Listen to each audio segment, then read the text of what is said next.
Everyone is just teaching a lesson to a kid who doesn't know how high the sky is. Why fight over it? Someone spoke up. Lu Jiwei furrowed her brows, stepped in front of Xiang Beifei, and shouted, "Hey, are you done? He's under my protection. Try touching him and see." With her shout, Yu Xiaoyao and the others also stopped and looked at Lu Jiwei. Lu Jiwei, does your detective club also want to join in this mess? Yu Xiaoyao cautiously looked at Lu Jiwei. She still had some reservations about Lu Jiwei, as she was not someone easy to mess with. Tall boy Ding Ming sneered at Lu Jiwei. Lu Jiwei, are you saying that your detective club plans to cover for this N-grade trash that's ruining our Liangzhou University's reputation? Stop pinning big labels on us. At that moment, a crew-cut boy stepped out of the crowd in response, then turned and frowned at Lu Jiwei, saying, Lu Jiwei, what are you doing? Why are you hanging out with an N-grade? Don't ruin our detective club's reputation.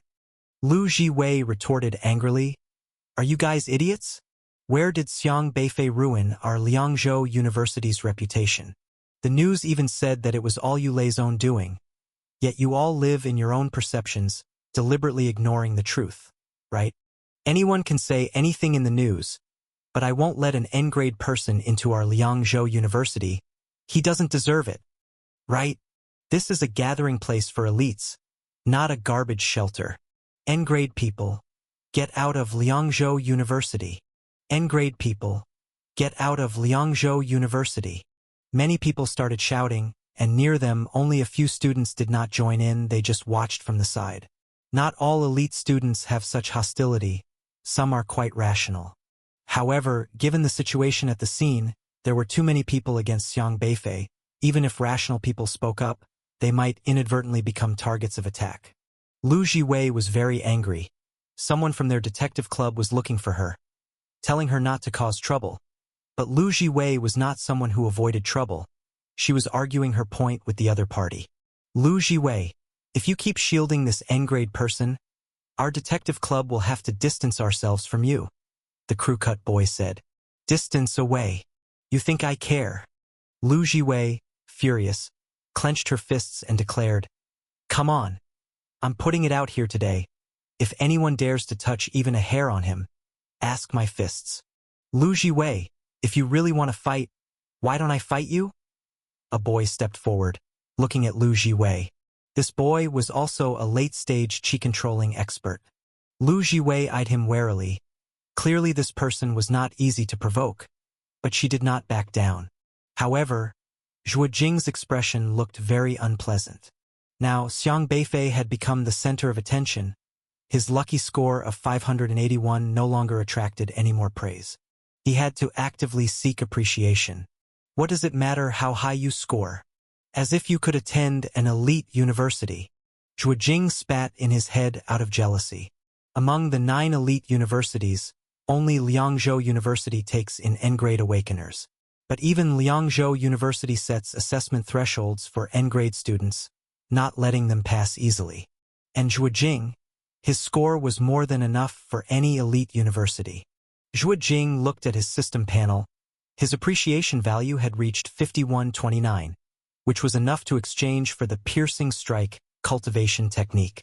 Another mission required a score of 550 points and 2,000 appreciations to exchange for a double appreciation card, which he had also completed. But he wasn't in a hurry to exchange them right now. It was not the time to exchange for the cultivation technique yet. As the crowd was all gathered here, he wanted to take the opportunity to garner more appreciation values. Soon, he thought of another way to attract people's attention. Exactly, with my scores, I'm more than qualified for the 9 elite universities. After all, I am S-grade, not N-grade. It's too easy for me to get into an elite university, but elite universities don't admit N-grade people. Zhuo Jing loudly stated this to a friend nearby, not hiding the pride in his voice. While a group was surrounding Xiang Beifei, hearing Zhuo Jing's words, they also momentarily pondered, and soon realized the issue, right? How does it matter if Xiang Beifei was the top student of his school? He is just an N-level, and elite universities normally do not admit N-level students. Even Liangzhou University, the only exception, has not admitted an N-level student for 10 consecutive years. Elite universities set very high thresholds for N-level students. Many people, upon hearing Zhuo Jing's words, suddenly changed their views on Xiang Beifei. Their admiration mingled with regret. This is indeed too regrettable. Even those with 500 points at S-level can be admitted easily, but a high school exam score of 732 points keeps him out of elite universities. Everyone was sighing. Chapter 80, Feeding the Dogs. The Awakening System's talent determined the threshold for colleges. This world is just so realistic. But everyone also understood that the reason this situation exists is because the N-level system is outrageous, the system tasks are illogical, and the potential simply isn't there. In this world, the most profound truth was, learning should be for practical application. A good system enables one to apply acquired knowledge more adeptly. If it were an absurd system like the N-level, even if you acquired a lot of knowledge from books, it would be difficult to complete the system tasks, making it impossible to achieve practical application. In other words, academic scores determine a person's basic foundation, while the level of system talent dictates a person's future ceiling. In a system world, high academic scores only mean your understanding of this world is deeper than normal people, but it does not mean your future achievements will be higher than others. If you compare a person to a tree, then the awakened system is like the fertilizer that helps nurture this tree. The fertilizer produced by an N-level system can at most make this tree grow to 1 meter, but an R-level can make it grow to 10 meters, while an S-level can make it grow to 100 meters. As for levels SR and SSR, needless to say, they are enough to nurture a person into a towering tree. And the 9 elite universities, as the name suggests, nurture students who have high future ceilings. What a pity for such a promising seedling. Even an R-level system would have been better. Someone couldn't help but lament. Yes, such a pity. Others chimed in with sympathy, regret, schadenfreude. All kinds of looks were cast, even though there was still a slim hope that Liangzhou University might admit N-level candidates. That hope was very slim. Because that assessment, legend has it, is a gap that N-levels simply cannot cross. Who would have thought that a top scorer of 732 points would face such an embarrassing situation? Meanwhile, people were more optimistic about Zhuo Jing. Although his score was only 581, more than 100 points less than Xiang Beifei, but his was an S-level. With such scores, he could easily get into one of the 9 elite universities, and even choose a good major. The class president is really impressive. Which of the 9 elite universities is the class president planning to choose? Someone asked enviously. Do we even need to ask? He has a total score of 631 points after bonuses. He can pick any of the 9 elite universities. Yes, an S-level 631 points is much stronger than an N-level 732 points. You received praise from Kong Kong. Appreciation value +2. You received praise from Lulan. Appreciation value +2. Zhuo Jing seized the moment to harvest more appreciation value. Feeling refreshed, he humbly claimed, "It's nothing. Everyone flatters me too much. I've already set my target. As a part of Liangzhou, I plan to stay here and apply for Liangzhou University." Actually, his decision to apply for Liangzhou University was spontaneous. He was annoyed that Xiang Beifei's normal academic performance was not as good as his. Yet Xiang scored higher than him on the college entrance exam. He knew Liangzhou University was Xiang Beifei's only chance to apply to an elite university. So, he chose Liangzhou University. Xiang Beifei's hand emitted a threatening aura. This aura originated from return to the original state, which could restore a destroyed spiritual imprint to its original condition and naturally could destroy it again. That's somewhat unfilial, said Xiang Tianxing with a smile. His tone was light when he spoke, as if engaging in casual conversation, his expression bearing a strong resemblance to Xiang Beifei's. I haven't yet said how I would deal with you, said Xiang Beifei. But I can tell you're threatening me, said Xiang Tianxing. I didn't realize this residual consciousness from the spiritual imprint could talk so much, said Xiang Beifei. This matter is quite important, so the consciousness I retained has to be more elaborate. Some things are not suitable for too many people to know, said Xiang Tianxing, appearing quite natural. What about me? The son I remember is silent, rebellious, and volatile. Perhaps it's just because you are irresponsible? Retorted Xiang Beifei. How much do you understand about what has happened to me over these years? Xiang Tianxing thought for a moment. You're right, I can't refute that. People always have to learn to grow up. Growing up means constantly overturning our once naive selves. Xiang Tianxing smiled again. If this is such a change, then it is excellent. Xiang Beifei considered the consciousness before him without responding. I thought you'd be happier to see me, Xiang Tianxing added. Why should I be happy? Asked Xiang Beifei. Xiang Tianxing seemed stumped by the question.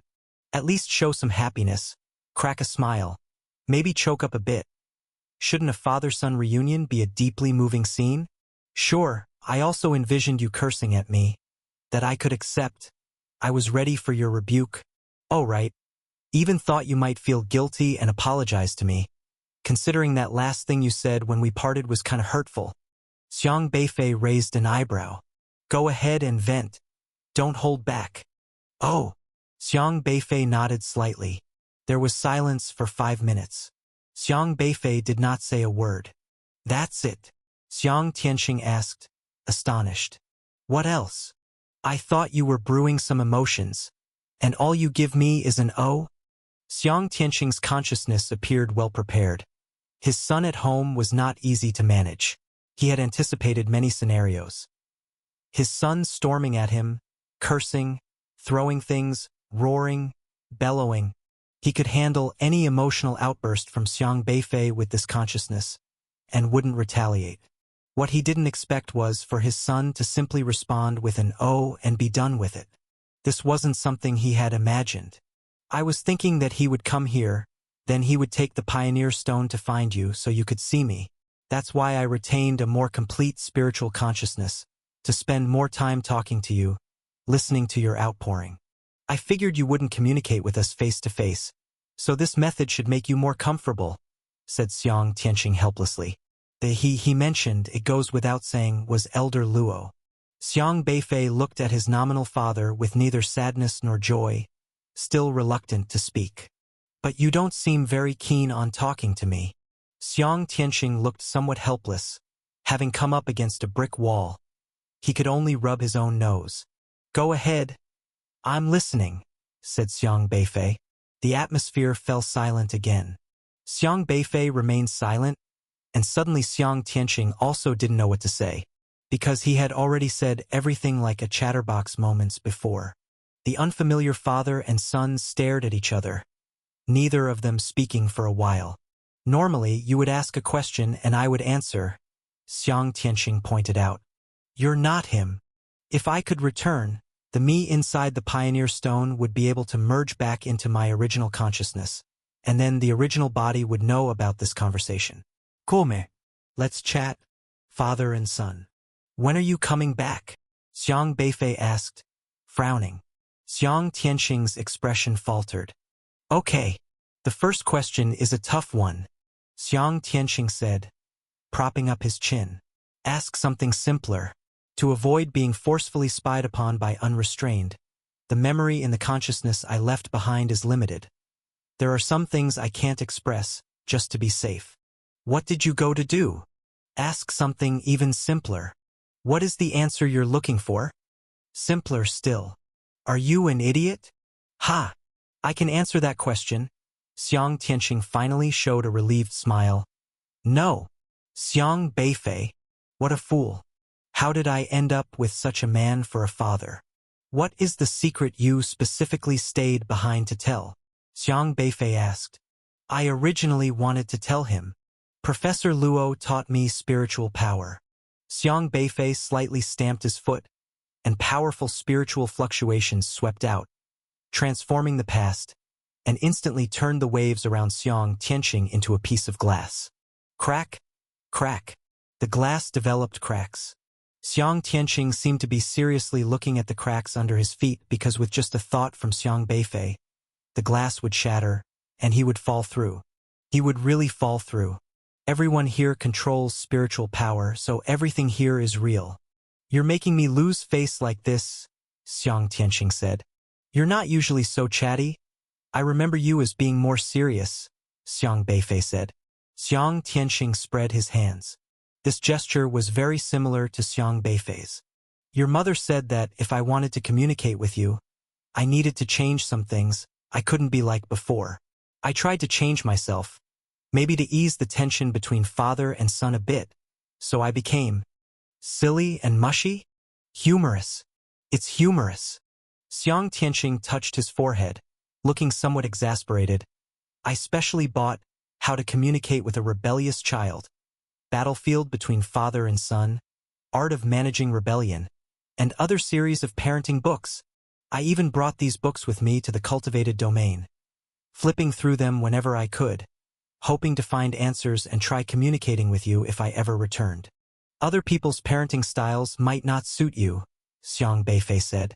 They should be more or less the same, right? The relationships are all the same, father and son, both males, aren't they? Others' kids grow up with their parents always around. Your child is a left-behind child, Xiang Beifei calmly said. Xiang Tianqing propped his chin again. You're right, he pondered. Communicating with you is tough.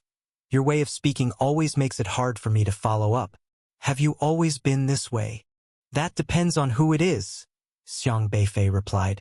Xiang Tianqing seemed to have lost track of how to continue the conversation again. He muttered to himself, I thought I read enough books, so the consciousness I left in the Pioneer Stone was learned from books on how to be a good father, but you seem not to give me that chance. You always had the chance, you just never chose to take it. So what do you think should be done to improve our relationship?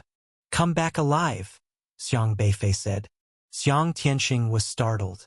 A simple answer, but it seemed not so simple. If I tell you the secret about the hoe, what would you do? Xiang Tianqing asked. Xiang Beifei pointed at the glass under his feet, already filled with web-like cracks, and said, First, I would throw you down, then I would drag the real you back. That sounds very good. Xiang Tianqing seemed to accept Xiang Beifei's reasoning. He put away his pleasant expression and looked much more solemn. If you are going to search for answers, remember to follow the hoe sequence. Otherwise, you will not find the location of the next hoe and get lost. Pick up some special things from the house as it helps in locating the next hoe. Missing any item from the house is not an option. Some houses are invisible. They cannot be found without special guidance, which is also the reason Unrestrained couldn't proceed after reaching Mao Ho. They didn't understand which number this hoe was, so no matter where they went, they couldn't find the next one. I think they must have realized the reason. They will go back to Juzhou to investigate clearly. I'm now very worried because they might seek a person who is apparently uniquely connected with the hoe. I know who that person is, and you must protect him well. Xiang Tianqing explained the statement in detail. Is that person grandfather? Xiang Beifei asked. Xiang Tianqing was silent for a moment, then said, Yes. So to find you, I need to follow the sequence of Ziho, Cho-ho, In-ho, Mao-ho, Chun-ho, Si-ho, Wu-ho, Wei-ho, Shin-ho, Yu-ho, Su-ho, Hai-ho, these 12 house? Xiang Beifei asked. Yes. Xiang Tianqing nodded. Xiang Beifei pondered slightly and asked, Where is Ziho then? In the cultivated domain. He originally thought that Ziho should be the mountain that was shattered by grandfather. But since Xiang Tianqing mentioned in the Pioneer Stone, not knowing whether Cho-ho is intact, it seemed more likely that the frequently shattered mountain was Cho-ho, the second hoe. Cho-ho is in the cultivated domain. Only Unrestrained knows the location of Ziho because they occupy that mountain, which is one of their strongholds, Xiang Tianqing said. Can you tell me the exact location? Unrestrained has protected it with very powerful means. It's uncertain. But Ziho is on the side of Yuzhou. Cho-ho is on this side of Liangzhou, Xiang Tianqing said. It seemed he was right in his thinking. What Elder Luo investigated about Unrestrained was also correct. Unrestrained indeed set their stronghold in the outlying desolate wilderness. Without a way to find the situation of Unrestrained, the Wufu Desolate Beast Research Company might be his only way to approach Ziho. Have you been to Ziho without any guide? I have been there because I have the capability, but it is, after all, in the outlying desolate wilderness, hidden by various means. I can give you guidance, but you might not be able to find it. The terrain around would be changed, not the same as when I visited, Xiang Tianxing said. Do you have anything else to tell me? Xiang Beifei asked. I always had one question I wanted to confirm. What's the question? The day of the awakening system, did anything happen? What do you think happened? For example, did you have the awakening system? At 9 o'clock in the evening, Yi Changfeng gathered everyone together. He had received a copy of tomorrow's competition schedule and rules. Elder Luo said, we need to discuss tomorrow's situation first. Everyone should be on high alert. The rules were already clear to everyone. The freshman competition consisted of individual matches and team pioneering. In the individual matches, 9 schools would compete in a round-robin format, each school facing another only once, which meant each school would fight 8 matches, totaling 36 matches over 2 days. At that time, whether a participant in the Meridian opening phase or the Qi controlling phase would be determined by rolling dice. Tomorrow's schedule, the first match pits Jizhou University against Yenzhou University. It's good that our matches are not first. Everyone can observe the strength of other schools first. However, the second match is Qingzhou University versus Liangzhou University. Yi Changfeng handed out a flyer to everyone, who looked at the schedule with a solemn expression. Yu Qixin, tell them about the current strength of each school this year, Elder Luo said. Yu Qixin glanced at Xiang Beifei expressionlessly before beginning his introduction. However, it stipulated that a person can only participate in 2 matches max. So later I and the other teachers need to analyze the situation and decide how to distribute among you 5 the order and opponents for the matches. This resembled cheating at horse racing, yet not exactly. In horse racing, there's room for play since they face off in 3 rounds, but schools face each other only once in this system, which is basically random. Thus, it's generally hoped that other schools will tackle the powerful students of other schools first, using up their 2 chances, and then face their own weaker students. For instance, Qingzhou University and Liangzhou University. Qingzhou University has 2 SSR-rated students this year, each required in 2 matches, meaning their 2 SSRs can at most fight 4 rounds. Then Yi Changfeng hoped that Qingzhou University would use these 4 rounds against the other 7 schools, and by the time it was their turn, if the quotas were used up, only SR students would be available to fight, thus increasing their chance of winning. However, as all are elite schools, the teachers in charge of the teams certainly understand this, so allocating who plays when ultimately becomes a psychological ploy. Until they play, no one can be sure whether the opponents will be strong or weak. You should also be aware that this year our school doesn't have any SSRs, which means our strength is a notch below other schools. In individual matches, you are unlikely to have an advantage. Yu Qixin's gaze fixed on Xiang Beifei.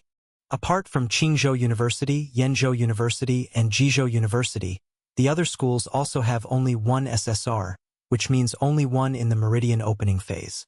We don't need to worry too much. At least we have student Xiang Beifei, Shi Qiao said timidly. The situation isn't that simple, Elder Luo said. In individual matches, there are only 8 rounds, each round worth 1 point. Total points are crucial.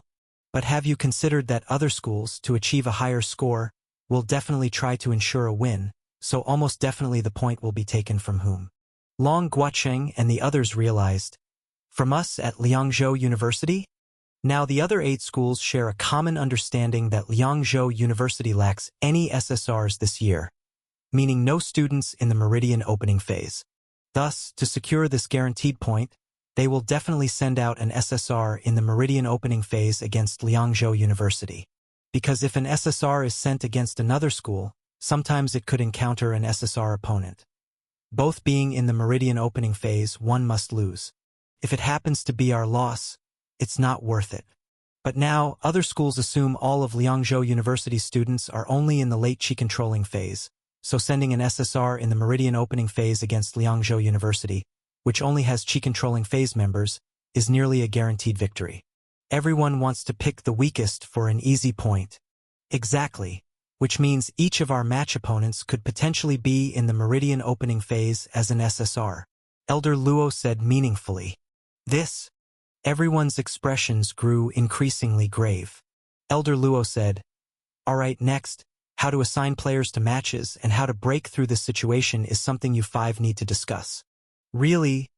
Why must a simple freshman competition be made so complicated? Ma Ziqian muttered on the side.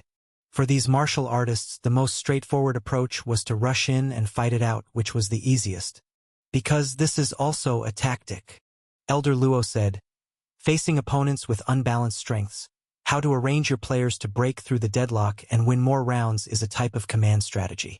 Elite university competitions are not just about martial strength but also about the ability to respond spontaneously, how to most effectively utilize limited manpower. It tests the teacher leading the team and also tests the freshman. Developing this type of thinking can later be applied to battling desolate beasts' waves. In elite university martial arts colleges, the fundamental teaching principle is to train pioneers and defenders, basing it on combat thinking. When facing a wave of desolate beasts, their strengths are not equal, so schools must train students on how to make the most of effective manpower to maximize combat power. This freshman competition's rules might seem unfair, with Meridian opening phase facing Qi controlling phase, resulting in battles that are almost one-sided, hardly reflecting the true strength of the freshmen. However, the fact was that when facing desolate beasts, there was never such a thing as fairness. In battles against desolate beasts, most of the time the beasts were somewhat stronger.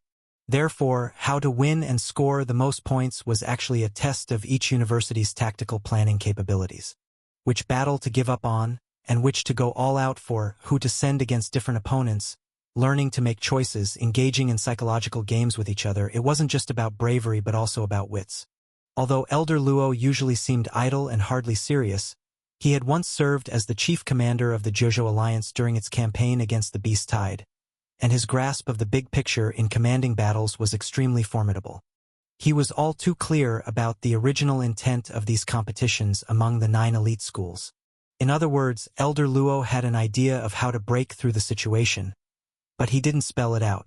Instead, he wanted Xiang Beifei and his team to think it through first, which was also a form of training.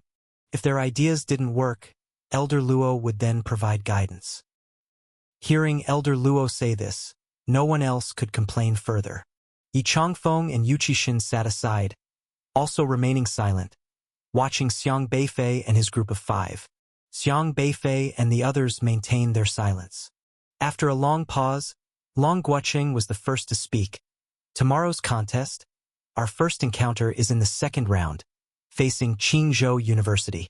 We don't know who they will send against us. Xiang Beifei said, the person Qingzhou University will send tomorrow will definitely be Ho Chengguo. No surprises there. Long Guoqing asked, are you so sure? Qingzhou University has 2 SSRs, 1 UR, and 2 SRs. They haven't confirmed their choice yet. Xiang Beifei said, it will be Ho Chengguo. He initially refused us at Liangzhou University and chose Qingzhou University instead. He must prove to others that not choosing Liangzhou University was the right decision, and the way to prove it is to beat us personally. That also makes sense. Li Zimu nodded thoughtfully. I think he was embarrassed by you today. He has to seek revenge for that. Xiang Beifei, do you have the ability to defeat Ho Chengguo?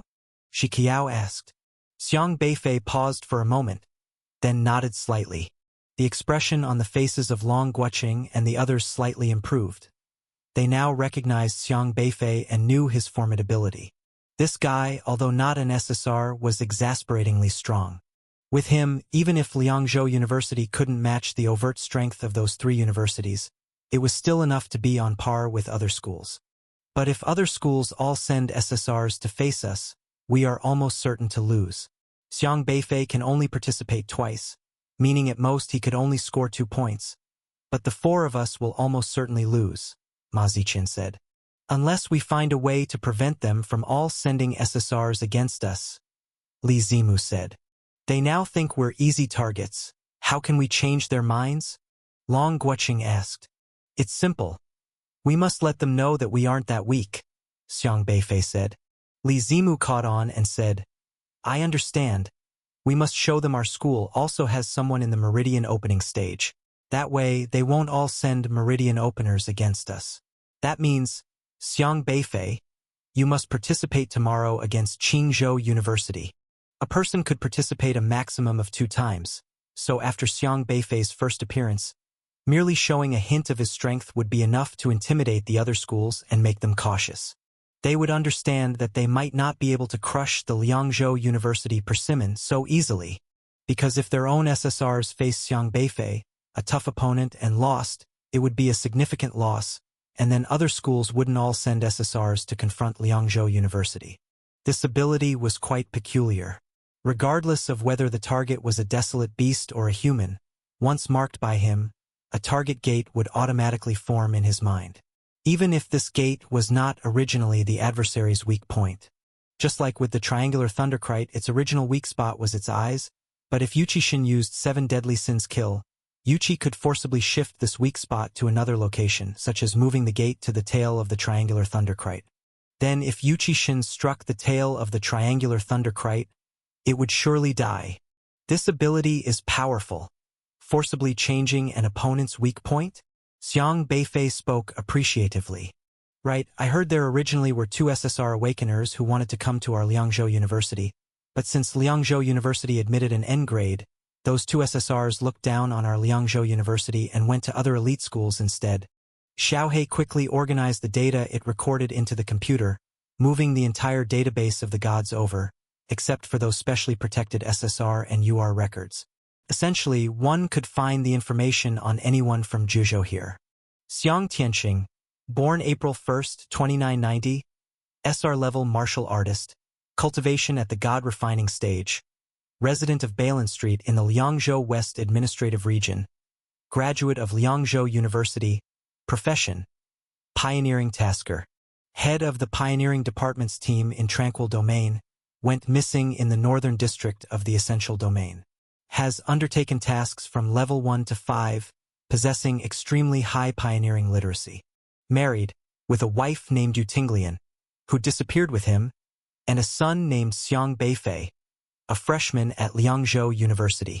The danger levels of the pioneering department's tasks are divided from 1 to 5, with 5 being the highest. Tasks from level 3 onwards are generally carried out in the Tranquil Domain. When Qin Hongyi's information was checked initially, his highest task level was only 3. Xiang Tianqing was obviously an exceptional tasker. He carried out the Alliance's pioneering tasks almost always smoothly, which is why Sun Hushuan, the head of the pioneering department, had such high hopes for Xiang Tianqing. Love me, love my dog. Sun Hushuan now also highly praised Xiang Beifei, wanting to dig him out from Elder Luo's side to become a pioneering tasker after learning about Xiang Beifei's talent. This information was probably updated last year, but the Alliance's understanding of Xiang Tianqing was obviously insufficient, at least before Xiang Tianqing's disappearance. The Alliance still believed he was just an SR-level god-refining martial artist. Xiang Beifei called up the video information about Xiang Tianqing. There were quite a few videos stored in the archives. He saw one about a beast tide that erupted 7 years ago and clicked into it. The first thing he noticed was not Comrade Xiang Tianqing, but Qin Hongyi. Xiang Beifei quickly realized that Qin Hongyi was the deputy team leader of the 13th team of pioneering taskers in the Tranquil Domain, while Xiang Tianqing was the overall person in charge of the Tranquil Domain taskers team, which meant that Qin Hongyi's official rank was probably 2 levels lower. The Tranquil Domain taskers team, meaning the pioneering tasks they often carried out, were generally in the 3rd danger zone, the Tranquil Domain. Without the corresponding ability, one would not be qualified to undertake tasks in the Tranquil Domain.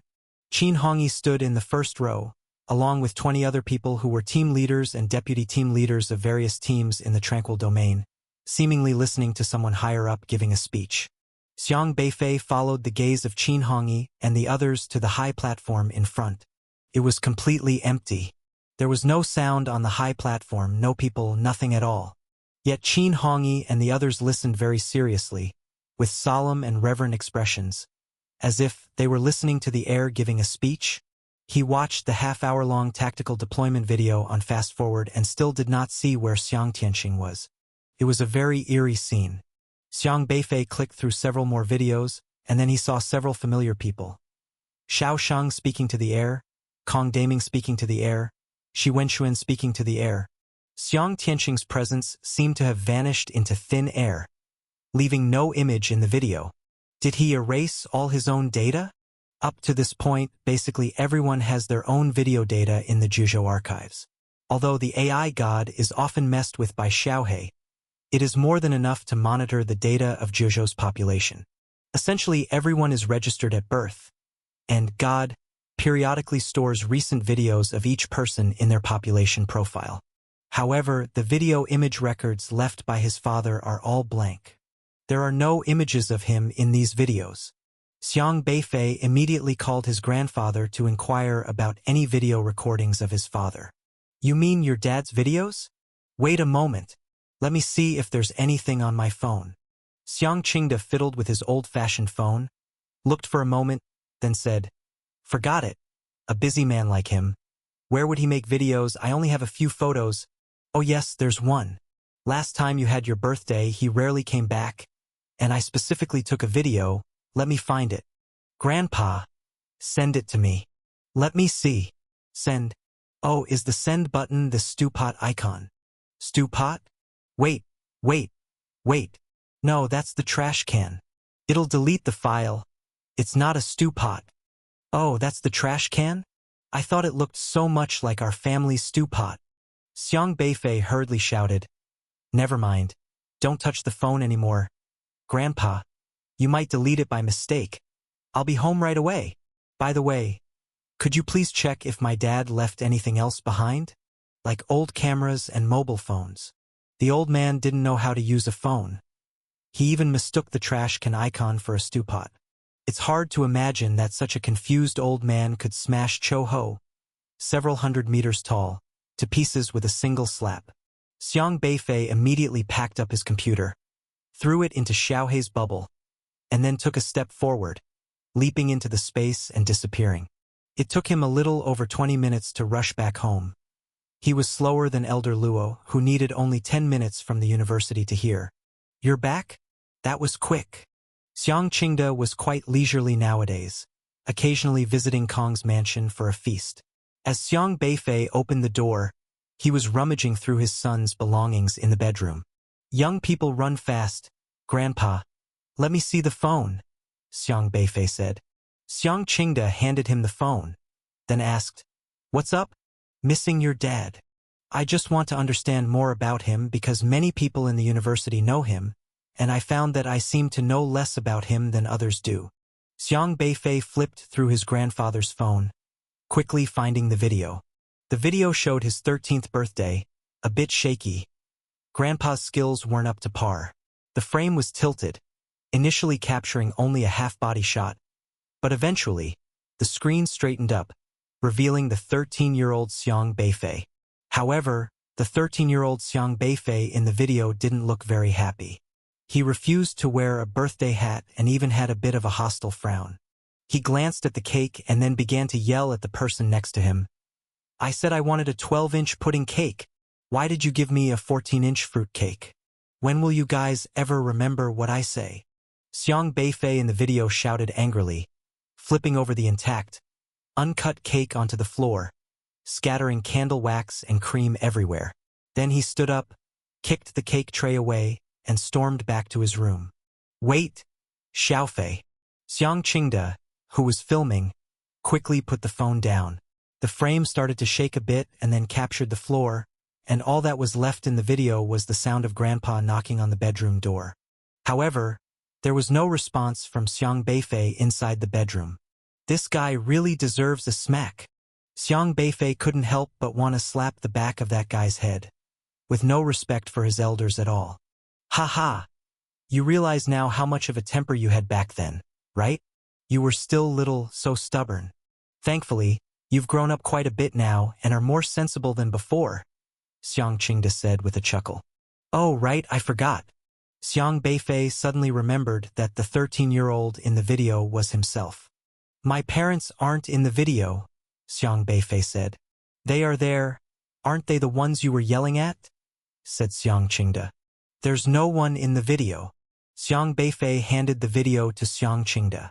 Xiang Qingde leaned over to take a look and was quite surprised. "Huh? Did I not capture them?" Impossible, I remember they were both standing right here. Your dad bought this cake. And when it was wrong, you got very upset.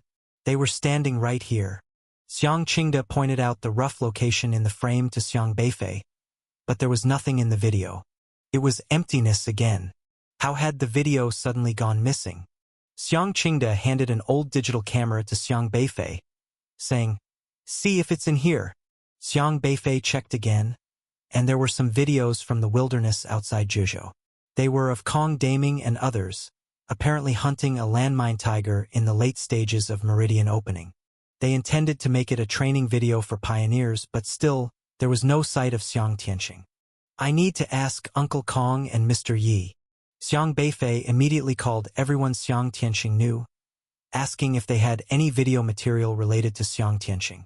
Everyone was quite willing to help, and he even approached his father's boss, Sun Heshuan.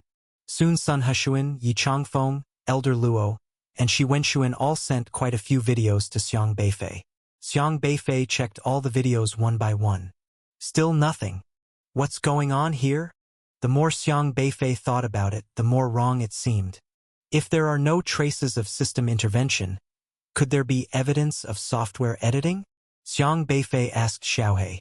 Ordinary videos just need an editing software to cut a person out of the video. That's how movie post-production works with special effects. But as long as the video is analyzed closely, traces of editing can be detected. Xiaohe carefully checked all the videos again and then shook its head. Its detection was absolutely authoritative. Meaning, these videos had no system traces, no software edits. Xiang Tianqing seemed to be forcefully erased from Zhuzhou, with the exception of photographs. He had mysteriously vanished from all other videos. Does he really not want anyone to see what he's up to? The question is, how did he do it? If it was about dealing with videos on other people, there might be a possibility, but some archives are recorded in God's database. To cut those out under the nose of the God of Zhuzhou would be difficult, because some of the video material Xiang Beifei had was stolen from God. Yet a high-level artificial intelligence like God wouldn't allow anyone to modify files, with UR-level protection measures in place and the power of heavenly connection realm. Unless it was someone like Xiaohe and Xiang Beifei who could ignore system-level rules, pin God to the ground, and scrub themselves from the video. Other system awakeners, even at the UR level, couldn't possibly do it. And comrade Xiang Tianqing, he was only an SR. Xiang Beifei suddenly furrowed his eyebrows. Was he? Li Nanxing mentioned the desolate wilderness beyond the domain, his expression turning serious. In the desolate wilderness outside the territory of Zhuzhou, it was filled with various dangerous and powerful desolate beasts, fierce and terrifying. The task of the pioneers was to eradicate the desolate beasts in an area to expand the territory of Zhuzhou and secure more living space for humans. This was a daunting task because desolate beasts could not be easily eliminated, and on the contrary, it was easier for the pioneers to be encircled and killed by them. This was also why the profession of a pioneer was held in such high esteem, as they fought for human living space, almost tying their own lives to their belts. In Zhuzhou, if one's cultivation had not reached the Meridian opening realm, they were generally not allowed to go to the desolate wilderness beyond the domain because for those in the Qi-controlling realm, going there was akin to courting death. I do not understand what those people at Liangzhou University are thinking. They actually set such an admission assessment. Li Nanxing spoke with dissatisfaction. It was clearly a signal of refusing N-tier awakeners on campus for everyone to see. But he was just a high school principal and could not influence the decisions of Liangzhou University, nor could he do anything about this unfair situation. Of course, you do not need to worry, you are not yet at the Qi-controlling stage, so the assessment they set for you should be in the simulation training ground. Elite universities have simulation training facilities. That is what they will do. Li Nanxing said. Xiang Beifei fell into deep thought. The admission examination was to enter the desolate wilderness beyond the domain? His parents had gone to the desolate wilderness and then never returned. He had never been there and wondered what that place was really like. This world was closely related to the desolate wilderness beyond the domain, yet what Xiang Beifei had currently experienced was still just the tip of the iceberg. The scores of the high school candidates from Luha High School came out one by one, some joyful, some disappointed, with scores at 300, 400, each expressing different emotions. Currently, the highest score belonged to Shenyu, who awakened the S-tier academic god system and scored 667 without any bonus marks from Class 1. At that time, Kong Shouen's results also came out. Kong Shouen, S-tier, Chinese 101, Math 103, Comprehensive 191, Introduction to Defense of Zhizhou 118, total 513. Kong Shouen was overjoyed. Ah! I scored over 500 points. He desperately tugged at his own hair. These days, in order to score over 500 points, he had exerted all his strength and exchanged all the fallen hairs he collected for a system reward that enhanced intelligence, and finally it paid off. 513 plus 50 points, 563 points. Getting into an elite university was no problem at all. Congratulations, Xiang Beifei said. Thank you. I didn't expect to perform beyond my usual ability. Kong Shouen was very excited, but he quickly restrained his excitement and asked, How confident are you? You were the one who said we should go to Liangzhou University together last time, and I've done it. Now I'm waiting for you. Don't disappoint me. Let's wait and see how the results turn out. Xiang Beifei said. Son, you did it. A chubby middle-aged man squeezed through the crowd. His substantial figure easily pushed aside the crowded people, and he excitedly embraced Kong Shouen, his round belly almost knocking Kong Shouen over. This was Kong Shouen's father, Kong Daming. Host, Kong Daming. S-tier, gluttonous feast system. Realm, early meridian opening. Kong Daming ran a catering business. His culinary skills were divine, and he could even make a plain cabbage taste irresistibly delicious. Dad, have some restraint, have some restraint. Kong Shouen covered his aching belly, but he could hardly hide his excitement, letting his father's large palm rub back and forth on his head. Uncle Kong, hello? Xiang Beifei politely greeted. Haha. Good. Good. It's been a while since I saw you, Xiaofei. Kong Daming laughed joyously, then turned to greet Xiang Qingde. Is the old man in good health? Still well. Congratulations, Daming. Xiang Qingde forced a smile. Haha. Thank you. My Shouen has achieved success. By the way, have Xiaofei's results come out yet? Kong Daming asked. They should be out soon. Xiang Qingde's mind involuntarily recalled the paper with 43 points, and he silently sighed. Xiaofei, you need to work hard. You two have played together since childhood, always in the same class. I hope you can be together in university as well, Kong Daming said cheerfully. Hopefully. Xiang Qingde could only say so much, but his heart sighed again. Kong Shouen was an S-tier awakener. Scoring 500 points to get into an elite university was easy, but Xiang Beifei was N-tier and his scores were so poor. Haha. That's great. I'm so pleased with my son's fantastic score that I'm closing my business for tonight and throwing a celebration banquet just for you guys. Old man, you should come too. Kong Daming was old classmates with Xiang Tianqing, and after Xiang Tianqing had an accident, he often took care of the grandfather and grandson, always telling them that there was no charge for meals at his restaurant. But Xiang Qingde and his family rarely went. Though their income was not high, they didn't want to freeload. Kong Daming was aware of this, so he changed his approach, often delivering some meat to Xiang Qingde's home for them to cook themselves. To avoid giving Xiang Qingde a psychological burden, he symbolically charged just the price of cabbage. Recently, during Xiang Beifei's college entrance exam period, the ingredients for body nourishment all came from Kong Daming. Congratulations! Well done, Kong Shouen. I always said you had potential. Yang Hua appeared just in time at this moment, loudly praising Kong Shouen. Kong Shouen had also brought him a teacher's prestige value of 563, which was a substantial amount. Kong Shouen did not take to Yang Hua. Before his awakening, both he and Xiang Beifei were criticized, but after awakening the S-class system, Yang Hua's attitude towards him underwent a drastic change. Kong Shouen was also straightforward. He did not like people like Yang Hua. But Kong Daming was not aware of these details. When a teacher came to congratulate, he naturally responded with courtesy. Haha, Thank you, Professor Yang. I really have to thank you for your nurturing. Not at all, not at all.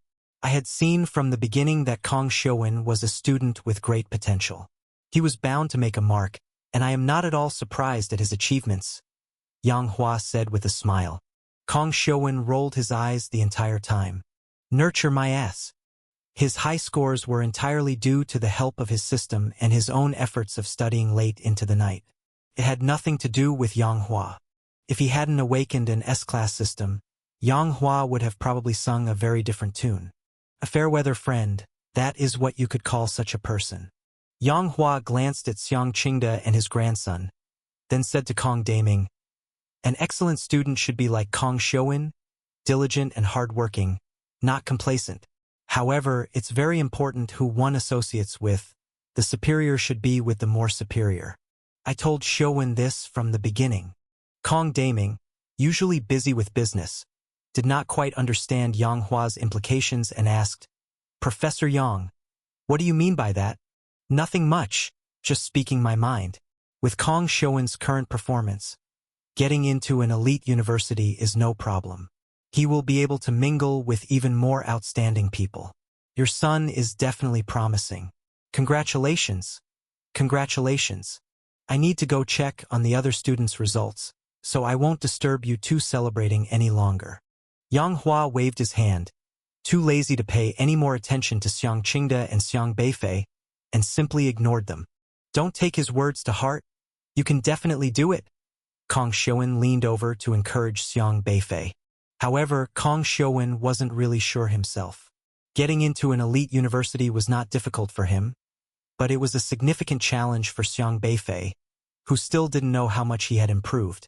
Xiang Beifei didn't explain much, but Xiang Qingde felt increasingly uncomfortable after hearing Yang Hua's words. Xiang Beifei looked at Wang Dan, lost in thought. The assessment system of the system world was perhaps just, but not fair. The 9 elite universities were not very welcoming to N-class awakeners. Not only did N-classes not receive bonus points, but the threshold for entering elite universities was also high, requiring specific entrance assessments. Except for Liangzhou University, the other 8 elite universities even outright rejected them. If it were an S-class or R-class, a score of 601 would be more than enough to enter any of the 9 elite universities. Even Kong Xiuwen with a score of 513 managed to get in. But the system world was unique with its own rules of survival. To live better in this world, system talent was incredibly important. Higher-level talent awakeners could complete system missions faster, an undeniable fact. Special schools with special requirements are actually quite normal, applicable everywhere. For example, clinical medicine does not allow people with infectious diseases, and people who stutter are not suitable for teaching professions. The 9 elite universities needed to cultivate the top talent for the Zhuzhou Alliance, to reserve manpower, and thus high selection criteria were justified. After all, in this world, academic scores were just a reference, while the decisive factor was system talent. Yang Hua was happily counting his prestige value as teacher. Most of his students' results had been released, and the highest score in his class was not Zhuo Jing with an S-class, but Wang Dan, who had awakened the N-class flower cultivation system. She scored 601. Wang Dan also looked very excited, her system being flower cultivation, so she intended to apply to an agricultural university. Good, very good. Yang Hua loudly congratulated Wang Dan. He was all smiles, treating Wang Dan very warmly, having earned 601 points of teacher prestige value for himself.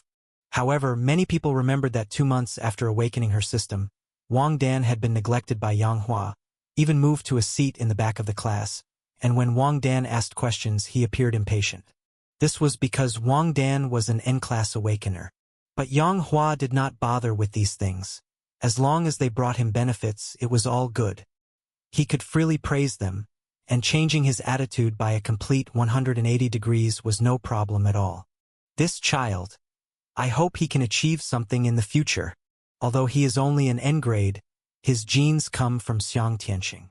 It seems unlikely that he will get into Liangzhou University this year, but maybe there will be hope next year or the year after. Li Nanxing did not really expect Xiang Beifei to bring him any prestige value.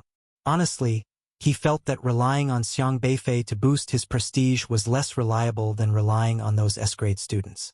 But the reason he came to encourage Xiang Beifei was largely because of Xiang Tianxing. That day, Xiang Beifei was in his office consulting about the system for choosing schools, and on Xiang Beifei, Li Nanxing seemed to see a shadow of Xiang Tianxing.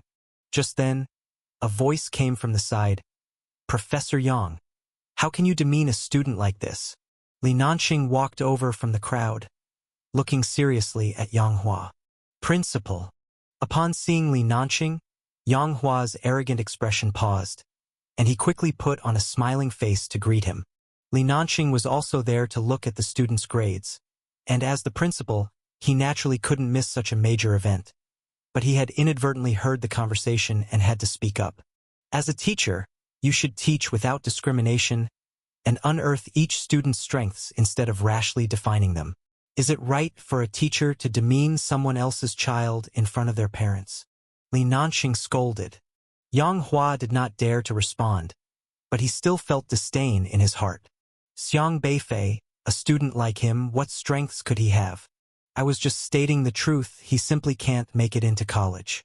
Li Nanxing turned his head, and with an apologetic face, he said to Xiang Qingde, "I'm sorry. Just now Professor Yang was just anxious waiting for the results and spoke recklessly. As the principal, it's my fault for not managing my own teacher properly. I apologize to you. Please don't take it to heart." "Not at all." Xiang Qingde was somewhat flattered as he knew that Principal Li Nanxing was at least a meridian opening stage individual, with high cultivation and status. For such a person to lower themselves to apologize was indeed rare. Li Nanxing said, "You are Xiang Beifei's grandfather, right? Don't worry. I still have good hopes for this child. I know he might not have performed ideally in the college entrance exams this year, but no worries, if Xiang Beifei wants to repeat a year, I will arrange a class for him." "Really? Thank you so much, Principal," Xiang Qingde said gratefully. Li Nanxing comforted him, then shouted, "Professor Yang, aren't you going to apologize right now?" Yang Hua reluctantly said, "I'm sorry, old Master Xiang. I was impulsive just now." However, in his heart, he scoffed. Don't even think about next year. Giving Xiang Beifei 10 years might still not be enough for him to get into college. You must do your best on the test tomorrow. Don't be burdened. Just perform at your best. Don't overthink, and make sure to check your paper after you're done. Xiang Qingde incessantly advised Xiang Beifei. "Grandfather seems really nervous?" Xiang Beifei said. Xiang Qingde said, "This is a major event in your life, of course. I'm nervous." He knew Xiang Beifei's grades were poor, and they could even be described as very bad. With an N-grade awakening system, his prospects were bleak. But these past 2 months since the awakening system arrived, Xiang Beifei had changed completely, very diligent, which gave him a glimmer of hope. "You little rascal, eat slower." Xiang Qingde saw Xiaohe had even crawled into the bowl and rubbed Xiaohe's head. Normally, others couldn't see Xiaohe, but because he was tempted by the lure of delicious food, he decided to let Xiang Qingde see him, saving. In the center of Juzhou continent, this area is a bustling hub, as well as the safest place. Even if a horde of great beasts were to surge 100 times, this place would remain unaffected. High-level awakeners all strive to purchase a plot of land here, but the cost is astronomical. Even an S-rank awakener working a lifetime may not afford a single square meter here, not to mention the R and N ranks. It is considered an honor to be able to buy land in central Juzhou. It's a symbol of status. At the foot of the mountain in the outskirts stands a secluded villa. The villa covers a vast area. Generally, only UR rank awakeners who hold important positions in the alliance could afford such an estate. This is one of Zhu Yiji's private villas. Zhu Yiji had not shown himself these past few days. Following the alliance's advice that he should lie low for a bit, he found a place to protect himself. He had become much more low-profile recently and avoided showing his face. He used to think he was formidable until Luo Yunxian gave him a thorough beating, which made him realize the gap between them. Now, he didn't dare to make a sound, fearing Luo Yunxian would come over and thrash him again. That day, all his bones were broken. Due to his use of the blood art surge, He was now only left with the cultivation level of the late orifice transforming phase. Under normal circumstances, he only needed to hide quietly for 2 or 3 months to regain his strength. But an unexpected situation occurred. As soon as he fled back that day, he immediately drew a circle around himself to start healing. You have established a rule. Within this circle, anyone's injuries will completely heal. Rule value required to heal these injuries: 5 million.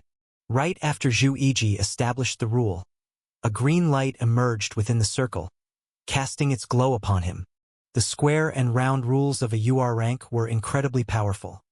A single rule was an ability in itself. As long as he had enough square and round value, it was easy to heal someone's injuries. With these 5 million points, he would instantly become an uninjured, normal person. However, that day, Zhu Yiji was furious. For some reason, the circle at his feet just disappeared. His square and round rules began to fail one after another, leaving him both shocked and angry. But he figured the beating might have caused a system malfunction, so he had not dared to use the square and round rules all week. Even his injuries were treated by another SSR rank awakener, but it was only the external wounds. The internal injuries were still not healed. Luo Yunxian had struck decisively that day, each punch causing severe damage to his soul. The soul, just like the meridians, is best known by oneself. Thus, only one's own system would know how to restore it. Even if someone had miraculous healing abilities, capable of regenerating limbs or mending bones, they could only address the symptoms, not the root cause. Surviving was not an issue, but the soul's injuries had to be treated by himself. He had values worth hundreds of millions in the system. After all, if he couldn't make use of these hundreds of millions of system values, then what use was the system to him? The system has rested for a week, so there shouldn't be any problems now, right? Zhu Yiji looked deeply concerned as he decided to start with a small test of the system values. He immediately drew a circle in front of him. You have established a rule. Within this circle, sand will float up. Rule value required for this rule: 5. Whoosh! A grain of sand immediately leapt into the air. No problem. Zhu Yiji suddenly felt a surge of joy. After calming himself, he tried again with 10 points, 100 points, all the way up to 10,000 points, and the square and round rules were all in good order. Excellent! The system has finally recovered to normal. Zhu Yiji was completely reassured. It seemed that his system malfunction last time was just a fluke and likely not because of any interference from Luo Yunxian. After all, he thought, my awakening entails the highest grade UR system. How could it possibly be disturbed by an SR rank like Luo Yunxian? No matter how strong he may be, his system can't compare with my own. The suppression of system levels is not something to merely talk about. Now that the system was back to normal, it was time to start healing his soul. Luo Yunxian, this isn't over. Once my soul is healed, we'll settle our score. Zhu Yiji immediately drew a circle around himself. You have established a rule. Within this circle, the soul will be healed, duration 10 days, with a recovery of 10% of the soul's condition. Rule value required for this rule: 5 million. Zhu Yiji had decided. He would not leave the house until his soul was recovered. He closed his eyes at once, began to inspect the injuries to his soul, which were severe. But it didn't matter, it should start recovering now. 10 minutes passed. 20 minutes passed. Strange. Why are there no signs of the soul healing? Zhu Yiji furrowed his eyebrows, then opened his eyes, only to be shocked. The circle beneath his feet had disappeared without him noticing it. Gone again. Zhu Yiji was stunned. The square and round value worth 5 million that he created had failed again. Hadn't he just tested it earlier? Weren't the square and round rules functioning well? Why? Zhu Yiji was so incensed that he spurted out a mouthful of blood. Woof woof. What Zhu Yiji didn't know was that, thousands of miles away, a little white dog was gleefully grasping a spiritual power crystal in its paws, licking it with its tongue. This was a spiritual power crystal from the early phase of orifice transforming. Ever since Xiang Beifei stepped into the god-refining phase, Xiaohei's range for accepting deliveries had grown larger. allowing it to obtain items even across 1,000 miles. As soon as Zhu Yiji exchanged system items, Xiaohei detected it and immediately snatched them away. It was also quite savvy, knowing that Zhu Yiji specifically used small system values to verify his own system, so it deliberately did not go after those 1 or 10-point square and round rules. It targeted the bigger scores. Our gains these past few days have been so-so, I suppose. Xiang Beifei rubbed Xiaohei's head, tallying the system items he currently possessed. From He Kaiwei, he had managed to secure tens of millions of uniqueness value, which, when converted into spiritual power crystals, amounted to about 9 God refining late stage, 3 orifice transforming early stage, 4 orifice transforming middle stage, and 1 orifice transforming late stage. However, he got relatively less from Zhu Yiji, only 2 orifice transforming early stage spiritual power crystals. But no matter, as long as Zhu Yiji couldn't recover to the heavenly connection level, Xiaohei had him completely under control. The worst thing he did was trying to set rules for Xiang Beifei with a circle while at Liangzhou University.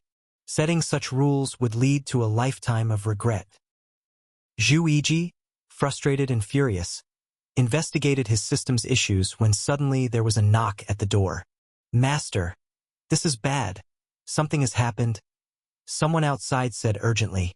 This was his personal butler, Du Mao, an SR-level awakener. "Is it Luo Yunxian who has come?" Zhu Yiji's expression changed.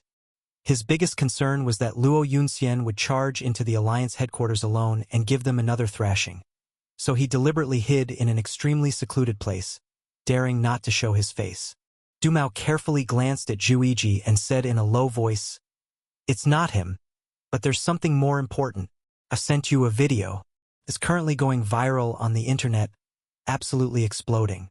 Zhu Yiji frowned, suppressed his rage, then pulled out his phone and opened the video link. Soon, his face turned ashen.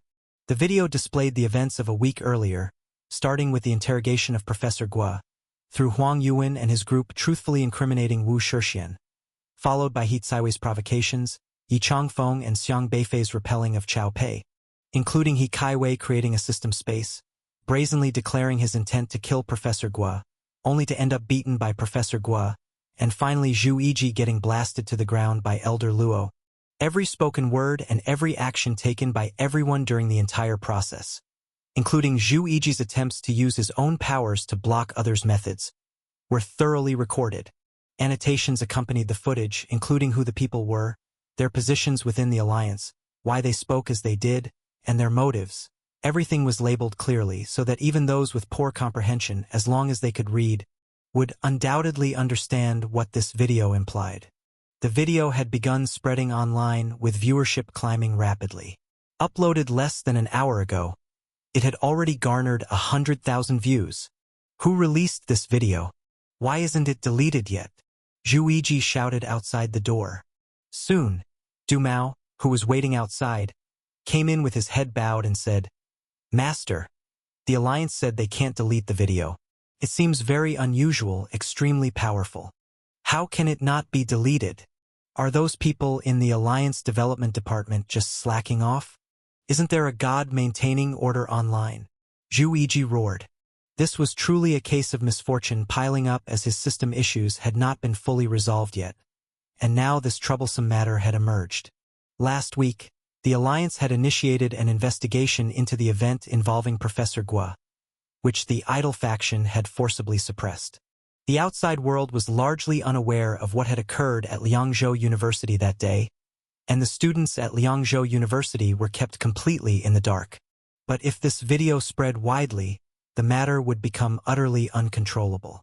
No matter how strong the secrecy measures, they couldn't silence all the awakeners across the Zhuzhou continent. They say they are trying to mitigate the negative impact on the Alliance, but they can't block this video. They've tried every system ability, but nothing works. Even God seems to be helpless. Du Mao said in panic. "Delete it. Completely erase it. If this video still exists in an hour, I'll have your dog life. Get out." Zhu Yiji waved his hand, and a slap landed across Du Mao's face. "Yes, yes." Feeling his face burn from the unwarranted slap, Du Mao stood still, not daring to move. While the incident was clearly unrelated to him, he had to suffer the consequences. He didn't dare to even breathe loudly but could only hang his head and scuttle out submissively. Damn bastard! Deserves to be dealt with by Luo Yunxian.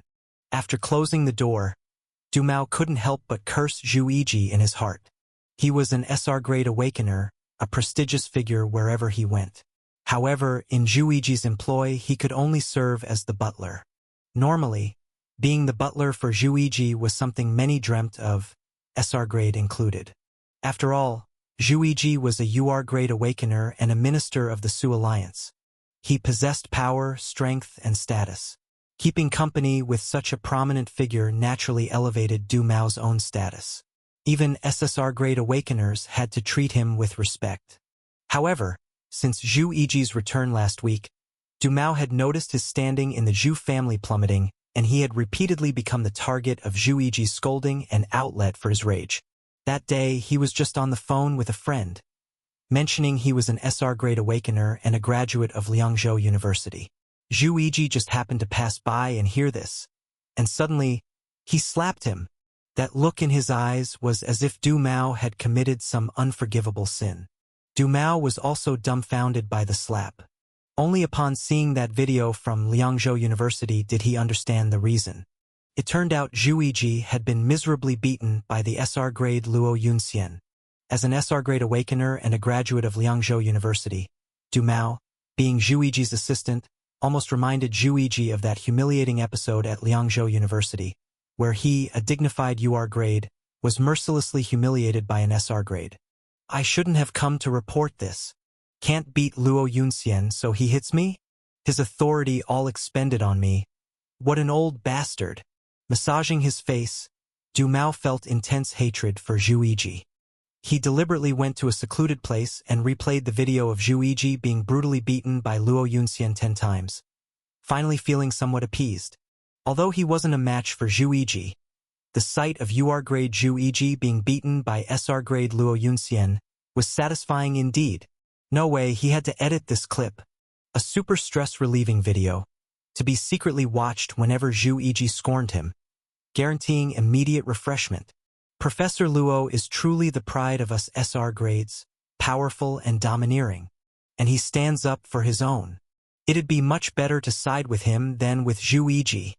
Du Mao envied Xiang Beifei and Yi Changfeng deeply and regretted not having connected more with Professor Luo during his university days. Having been by Zhu Yiji's side for years, Du Mao knew very well how Zhu handled affairs. Past scandals were forcefully suppressed, but clearly, this video seemed beyond suppression by the Alliance. If it became widely known throughout Zhuzhou, it meant Zhu Yiji and others like He Kaiwei would be utterly disgraced, definitely causing big trouble. If he were implicated, it wouldn't be good. With the tree fallen, the monkeys would scatter. It was best to pack up and flee early to avoid another unfounded beating next time he reported. Should I go to Professor Luo for shelter? But they probably won't trust me. Perhaps I should take more of Zhu Yiji's dirty deeds with me as a show of good faith. Considering his options, Du Mao thought it was time to tender his resignation. He was adept at picking sides, and it was clear Zhu Yiji, this UR grade, was no longer reliable. There were whispers within the Alliance about the still vigorous Luo Yunxian planning a comeback, a sign it was time to latch onto a sturdier leg. Others also saw Xiang Beifei, but because of the flooding, it was difficult for them to break free. Yu Hongba, you keep an eye on these SR, we'll deal with him, Ho Chenggu shouted. All right, Yu Hongba had to take care of his own people, otherwise the SR would be directly submerged by the floodwaters. Zhu Xinjue's eyes revealed a trace of fierceness as he produced a huge glass sphere in his hand. The sphere flickered and transformed into an illusionary light, enveloping the void. Let's see where you can go now, Zhu Xinjue sneered. This glass sphere was a UR-level spatial item, capable of rendering any spatial transmission ineffective. Zhu Xinjue was worried that Xiang Beifei would escape since everyone had a forfeit talisman. Soon, Ho Chenggu, Zhu Xinjue, Chun Baiwan, and He Qiutong had Xiang Beifei surrounded. The powerful aura emanating from them was in no way inferior to the floodwaters as they stared intently at Xiang Beifei. Xiang Beifei, Even though I know you're strong, we've got 4 people here. I'd still advise you to forfeit. He Chotong was unaware of Zhu Xinjue's plan. Her objective, like Chun Baiwen's, was merely to get Xiang Beifei eliminated. Xiang Beifei looked indifferently at the 4 people in front of him. 4 people were easier to deal with than 5. That's right, we don't want to harm you. Just eliminate yourself quietly to avoid trouble. Chun Baiwen said gravely. But Ho Chenggu and Zhu Xinjue on the side were filled with endless killing intent. What are we waiting for? If we want to eliminate him, we first need to take him down. Ho Chenggu barked. He now had ample confidence facing Xiang Beifei again. Although he couldn't understand how he had been defeated on the stage last time, now they were 4 against 1, and in his eyes, Xiang Beifei was certainly a dead man this time. Ho Chenggu gritted his teeth and said, "Today, I will make you pay." It was embarrassing for him and SSR to have been dumped into a trash can that day. Today he had to kill Xiang Beifei. 3 against 2, not bad, not too terrible. Xiang Beifei said. 3 against 2? Zhu Xinjue scoffed. Have we scared you into stupidity? Can't even count the number of people anymore? It's 4 of us against 1 of you right now. President Ren is so esteemed and respectable. He even said, names aren't important, strength is. For a senior to say such words, his heart must be open and broad. Why would he care about such trivial matters as names with me? As President Ren's proud disciple, why don't you share the same philosophy in dealing with people? Xiang Beifei looked at Ho Chenggu curiously and added, haven't you learned even the slightest from him? His words were watertight. First, he sarcastically mentioned Ren Zhanghai, then immediately elevated Ren Zhanghai to a high status, preventing Ren Zhanghai from reacting over the teasing about names, and at the same time subtly insulted Ho Chenggu. You! Ho Chenggu was left red-faced and seething with anger by Xiang Beifei. In midair, Li Zimu stood there, shocked as he watched the people below, saying, they actually can't tell. The flood here was an illusion created by Li Zimu's poetry realm. Li Zimu's poetry realm had reached a level where it was hard to distinguish real from fake. However, Ho Chenggu and Chun Baiwen were SSR after all, higher than Li Zimu in system level and cultivation, so they shouldn't be in such a sorry state. Of course, they can't tell. Not one of them is a system awakener of the mental series, Xiang Beifei said. Xiang Beifei's spiritual power was attached to the poetry realm created by Li Zimu. Hence, even though Li Zimu only had the cultivation of late-stage qi controlling, the flood he created possessed the power of the meridian opening stage. As for the suppression due to system-level difference with Xiang Beifei present, the so-called superiority of the SSR system was nothing but a decoration. He specifically sought Li Zimu's help to trap this group of people. But after traveling a distance, they suddenly encountered a fork in the road. Xiang Beifei's afterimage reappeared at the side of the fork, but then disappeared once again on the path. Which path should we take? Ho Chenggu asked Chun Baiwen urgently. Don't know. There are no traces. Chun Baiwen shook his head. Forget it. Let's split up. It'll be faster that way. Zhu Xinjue said. Splitting up means dividing our strength. If we encounter Xiang Beifei, do you think we stand a chance against him? Chun Baiwen asked. Xiang Beifei is obviously being chased by that desolate beast. If we meet him, how could we not stand a chance? Zhu Xinjue replied. After discussing for a moment, they decided to separate, but they all agreed to signal the others upon encountering Xiang Beifei. If after half an hour no one was found, they would regroup here. To ensure mutual trust, they decided to mix up their groups. Zhu Xinjue and Yu Hongba, He Chodong took one path, while Chun Baiwen and Ho Chenggu took another. Ho Chenggu and Chun Baiwen, leading 3 SRs, took the left path. Chun Baiwen seemed preoccupied, but Ho Chenggu still warned, don't forget our agreement. Xiang Beifei vaguely understood and said, digesting memories? A desolate beast that ate the brain of another could sometimes gain the memories of the devoured beast, meaning all that the consumed beast had seen and heard would be assimilated by the other.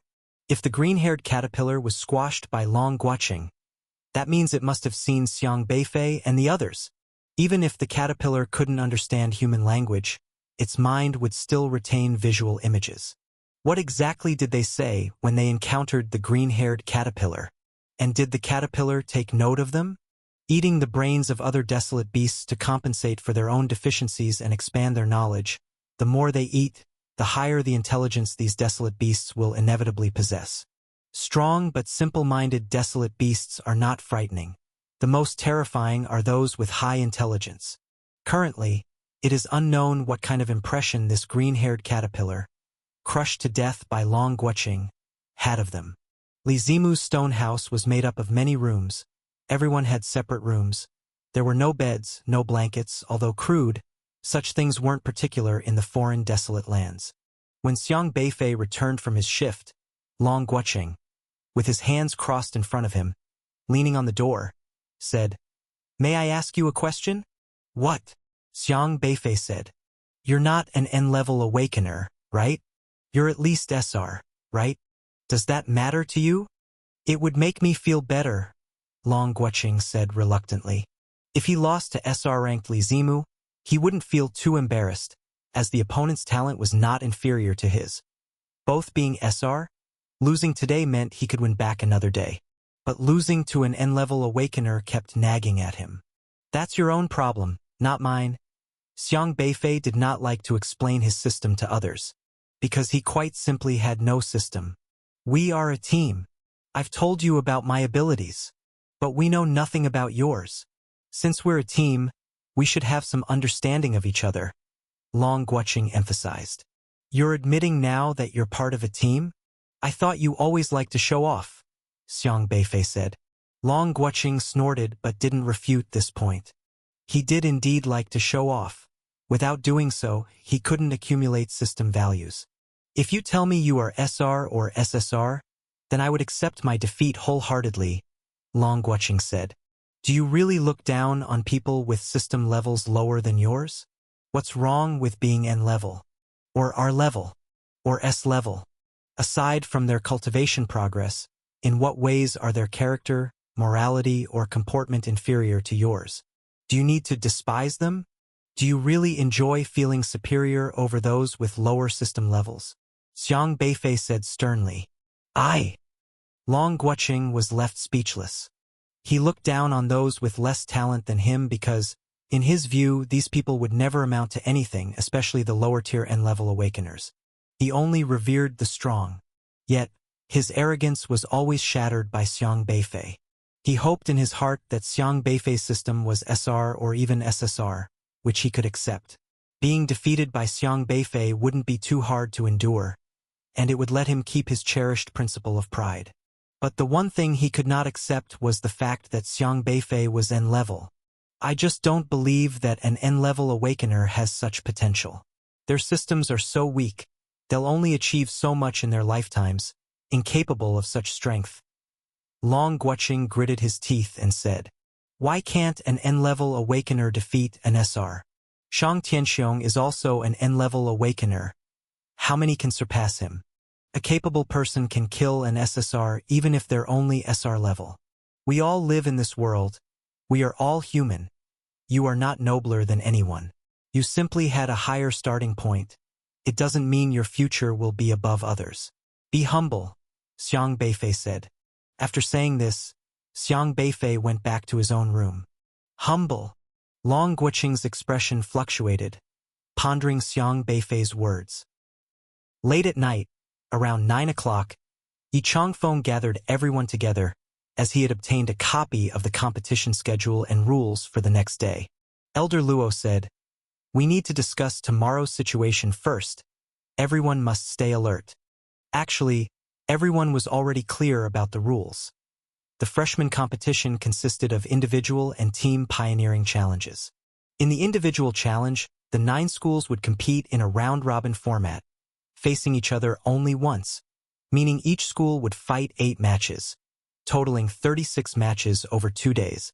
At that point, deciding whether a participant was in the Meridian opening phase or the Qi controlling phase would be determined by rolling dice.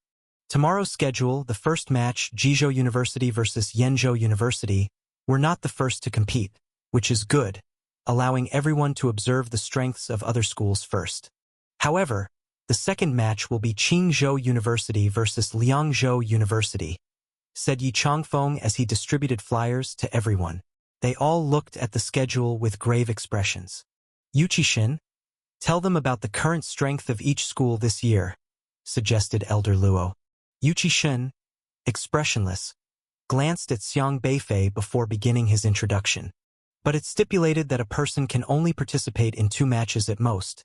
So later, the teachers and I will need to analyze the situation and decide the sequence of your appearances and opponents among you 5, he said. This was akin to deploying stratagems in a race, yet not quite the same. In a direct confrontation, there's space for performance as it involves 3 matches, whereas between 2 schools, there's only 1 face-off and is largely random. Therefore, it's generally more advantageous if other schools could first deal with strong students from other institutions, using up their 2 participation quotas, and then face weaker opponents when it's their turn. Just like Qingzhou University and Liangzhou University, Qingzhou University has 2 SSR this year, with each person up for 2 matches, meaning those 2 SSRs can at most compete in 4 matches. Thus, Yi Changfeng hoped that Qingzhou University would use the 4 opportunities of these 2 SSRs against the other 7 schools, and by the time they faced his school, their quotas would be used up, leaving only SRs to compete, which would increase their chances of winning. However, since all the schools are elite, the coaches leading the teams are sure to understand this tactic, so the distribution of players for the matches becomes a psychological gambit. Before the match, no one can be sure whether the opponent will send forth their strong or weak players. You must also be aware, this year our school doesn't have any SSR, which means our strength is weaker than other schools. In the singles competition, it will be hard for you to gain any advantage, Yu Qixin said, staring pointedly at Xiang Beifei. Besides Qingzhou University, Yenzhou University, and Jizhou University, other schools also only have 1 SSR, meaning just 1 in the Meridian opening phase. We shouldn't worry too much. After all, we have student Xiang Beifei, Shiqiao timidly commented. The situation isn't that simple, Elder Luo said. In the singles challenge, there are only 8 matches, each worth 1 point, so the total score is very important. Have you considered, to get a higher total score, the other schools definitely want to secure a point, and almost certainly whom they win that point from. Long Guocheng and the others realized. From us, Liangzhou University? Now the other 8 schools all share a common understanding. This year Liangzhou University doesn't have an SSR, which means no students in the Meridian opening phase. So to secure a guaranteed point, they will definitely send their Meridian opening SSRs against Liangzhou University. Because if SSRs face SSRs from other schools, where everyone is in the Meridian opening phase, one will inevitably lose. If it happens to be their own loss, it wouldn't be worth it. But now the other schools all assume that all Liangzhou University students are only in the late Qi controlling phase, so sending an SSR in the Meridian opening phase against Liangzhou University, who only has Qi controlling students, would almost guarantee victory. Everyone likes to pick the low-hanging fruit, to secure a point early on. Yes, that means each of our opponents in the matches might be Meridian opening SSRs, Elder Luo said meaningfully. Everyone's expressions grew more solemn. Elder Luo said, "All right, next, how we distribute our players for the matches, and how we break this situation are things you 5 need to discuss." Really? Why do they have to make a simple freshman competition so complicated? Ma Ziqian muttered on the side. The support outside was overwhelmingly vigorous, and Elder Luo started to make his move. His prestige was unprecedentedly high. It was the moment to strike back. With a call to arms, he rallied the entire martial arts college, tearing down the dean's office door together with Xiang Beifei. "Tie him up," Elder Luo commanded. "I'll do it. I have the immortal binding rope. To hell with that, use my poison vine. This guy once found my poison vine too ugly because it was uneven and banned its use, despite it being my tool against desolate beasts. He docked my points because he thought it ugly. Should the killing of desolate beasts be judged on looks?" Many martial arts students had long harbored anger towards Wei Tong, who had crazily targeted them for all sorts of bizarre reasons, delaying their martial arts studies for several months and suppressing their true natures. Now that Elder Luo was back to uphold justice, everyone was extremely proactive. Wei Tong was dragged out like a little chick. The sight of an SSR rank dean surrounded by so many menacing people scared him out of his wits. A martial artist should learn to use his abilities to confront desolate beasts, not bind their nature for your so-called aesthetics. It's obvious what kind of system awakener you are. Treating the college as your personal backyard for system tasks, you've delayed the training of martial artists. It's a good thing we're not in wartime, or I would have executed you myself. Elder Luo had specifically investigated for an entire week, collecting enough evidence from the school before moving against Wei Tong, to avoid giving anyone a handle against him. Wei Tong was already scared witless. He begged, "Professor Luo, I know I was wrong, I know it. It was all orchestrated by He Kaiwei, who didn't want your martial arts college to become too powerful, threatening his position. I was just a runner.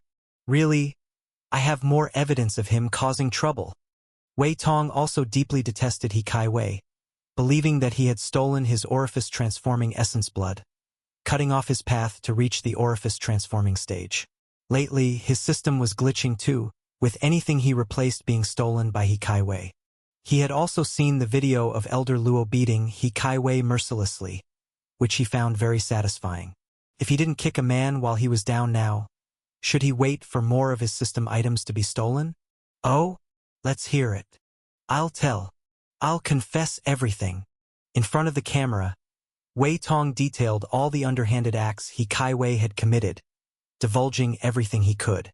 Although He Kaiwei was normally very careful and took various secrecy measures, Wei Tong was familiar with these procedures as an SSR and knew how to handle them. "He Kaiwei, you steal my orifice-transforming essence blood. I'll drag you down with me." Wei Tong had completely thrown caution to the winds. With He Kaiwei now the target of public anger, it was the perfect opportunity for him to seek revenge. Since he couldn't escape anyway, he planned to destroy both himself and He Kaiwei in the process, hoping to perhaps earn some merit by exposing He Kaiwei was nearly driven insane with rage. Since the incident, he had already set too many records in these days. You are the first UR Awakener to have his leg broken by an SR. Congratulations on setting a new record. This negative record doesn't count towards uniqueness value. You are the first UR Awakener to be slapped by an SR Awakener. Congratulations on setting a new record. This negative record doesn't count towards uniqueness value. You are the first UR level Awakener to be beaten so miserably by Luo Yunxian. Congratulations on setting a new record. This negative record doesn't count towards uniqueness value. You are the first minister-level alliance figure to be beaten beyond recognition by someone. Congratulations on setting a new record. This negative record doesn't count towards uniqueness value. However, these records were still considered old news created a week ago. In the past few days, because of the video leak, which incited public outrage, countless new records had continuously emerged. You are the first UR Awakener to be slapped by the entire populace. Congratulations on setting a new record. This negative record doesn't count towards uniqueness value. You are the first UR Awakener to be universally scorned. Congratulations on setting a new record. This negative record doesn't count towards uniqueness value. Will you stop already? He Kaiwei yelled at his system in his mind. Ever since he was rescued, his system reminded him daily of the negative records he had set, kindly informing him and spontaneously popping up from time to time, causing him to feel like his head was about to explode. What made him blood boil the most was that some records were deemed positive by the system, such as, "You are the first UR Awakener designed as the protagonist of a stress relief game. Congratulations on setting a new record. Uniqueness value plus 100. You are the protagonist of the highest downloaded game in history. Congratulations on setting a new record. Uniqueness value plus 100. These records, deemed positive and contributing to his uniqueness value, meant that he would continue to receive corresponding uniqueness value credits daily, which sounded wonderful. However, for the arrogant He Kaiwei, this was nothing short of a blatant humiliation. The most important point was that even though he had garnered so many uniqueness values, they were of no use at all. Just like Zhu Yiji, he had not fully recovered from his injuries yet, because his infallible medicine, the restoration pill, had failed. For some unknown reason, every time the restoration pill began to work within his body, it would simply vanish. Up to now, he had exchanged for 4 restoration pills, and they were all useless. The injuries he now had were healed by another person, a doctor of SSR rank. However, the problem was that, even though this SSR could heal external injuries, they could not cure the soul that had undergone orifice transformation. When Luo Yunxian slapped him, it wasn't just a simple matter of turning him into a pig-headed mess. He had also severely drawn out his soul. His face might have recovered, but the soul damage was not so easily healed, unless he used his own divine medicine, the restoration pill. He was now bleeding inwardly because his uniqueness value had dwindled from over 100 million to 40 million. He had spent roughly 70 million system points on system items, all of which had mysteriously disappeared. He dared not spend any more, because the system seemed to be malfunctioning. He couldn't receive any system rewards now, but if he didn't spend his uniqueness values, then what was displayed on the system as uniqueness values was meaningless to him. Every day he watched as those uniqueness values continuously accrued, yet he could only look on. The uniqueness values no longer belonged to him. This made him feel like vomiting blood. His own system rewards were right in front of him, but he couldn't obtain them. Luo Yunxian, what exactly did you do to me? He now had a deep-rooted fear of Luo Yunxian. Whether his eyes were open or closed, he saw the terrifying slap from Luo Yunxian on his face. For a whole week, he had nightmares every night. He Kaiwei was filled with rage and hatred. As a UR-ranked awakener, what good was the system if he couldn't receive system rewards? The video couldn't be deleted and the situation grew more and more serious. The entire alliance was now completely unable to suppress the public's anger. This was the first time that the alliance faced such a tricky problem that high-level officials usually had methods to deal with system awakeners causing trouble. But this time the adversary was too bizarre to handle, yet the public's anger was growing stronger and stronger, with countless awakeners demanding punishment for Wu Shixian, He Kaiwei, and Zhu Yiji. Even the idol faction now had to make a choice. If they didn't provide Jojo with a satisfactory response, the alliance's prestige would be severely damaged. At the alliance headquarters building, in a circular conference room. The conference room was solemn, filled with various oppressive and powerful fluctuations. The place was somewhat gloomy. Many seemed reluctant to reveal their true selves, sitting in the shadows at the corners and blending into the darkness, almost imperceptible unless looked at closely. A General Assembly was being held here. The General Assembly was a meeting where prominent figures from various divisions of the Alliance decided the direction of the Alliance. Those attending were leaders and commanding officials of various departments. Everyone here was either SSR or UR. These individuals were elites graduated from top universities, then moving into the high ranks of the Alliance, clinging together in groups, actively and covertly competing for their side's interests. But today they had all come together to discuss the current issues. The only ones not present were He Kaiwei and Zhu Yiji. What does everyone think we should do about the current situation? Fu Mingpu, the minister of the security department, asked gravely. He did not care about the troubles of He Kaiwei and Zhu Yiji, being a neutral party. But as a member of the security department of the Alliance, he needed to ensure the safety of all aspects of Jojo and suppress those threatening the Alliance. An elderly woman with a black veil snorted coldly from the corner and said, Luo Yunxian dared to provoke our Alliance's dignity, recklessly releasing the video and causing chaos in Jojo. If we do not handle him, where would we put the face of our Alliance? As soon as the elderly woman finished speaking, someone immediately echoed in agreement. That's right, Luo Yunxian is too outrageous. He has severely threatened the security of the Alliance. We can't let him continue to be arrogant. These people were UR-ranked awakeners of the idol faction, mostly retired elderly members of the Alliance's Elder Council. They didn't manage affairs regularly, only emerging when major issues overwhelmed the Alliance. Yet on the other side, another voice spoke up. This whole issue was the fault of Zhu Yiji, He Kaiwei, and Wu Shixian. How can we misplace the blame and deal with Luo Yunxian instead? Elder Chiu, you must speak reasonably and not lose your measure. The one who retorted was another woman in the corner. Her voice was very clear, and the light around her was vague, obscuring her real form. Judging only by her voice, one could mistake her for a young girl. She was the UR-ranked awakener who had taken He Kaiwei and Wu Shixian away from Luo Yunxian, and was also a member of the Elder Council. However, it was clear that she belonged to the leisure faction. Our two schools supported each other in the withered forest, jointly avoiding dangers, Xiang Beifei said, and then looked at Ren Jianghai, adding, we even encountered a student from your Qingzhou University along the way. You can ask him if you like. Yes, we nearly got wiped out, but it was Xiang Beifei and the others who saved me. Later, we kept running into teams from other schools and warned them about the danger, but they didn't trust us. Only the team from Yongzhou University followed us. Tang He thoroughly recounted the events, including how they clashed with Yenzhou University, then how they encountered Shi Renmei, saw the ghost mustache of Remnant Visage, were pursued, and were rescued by the team from Liangzhou. After listening, Ren Jianghai's brow was deeply furrowed.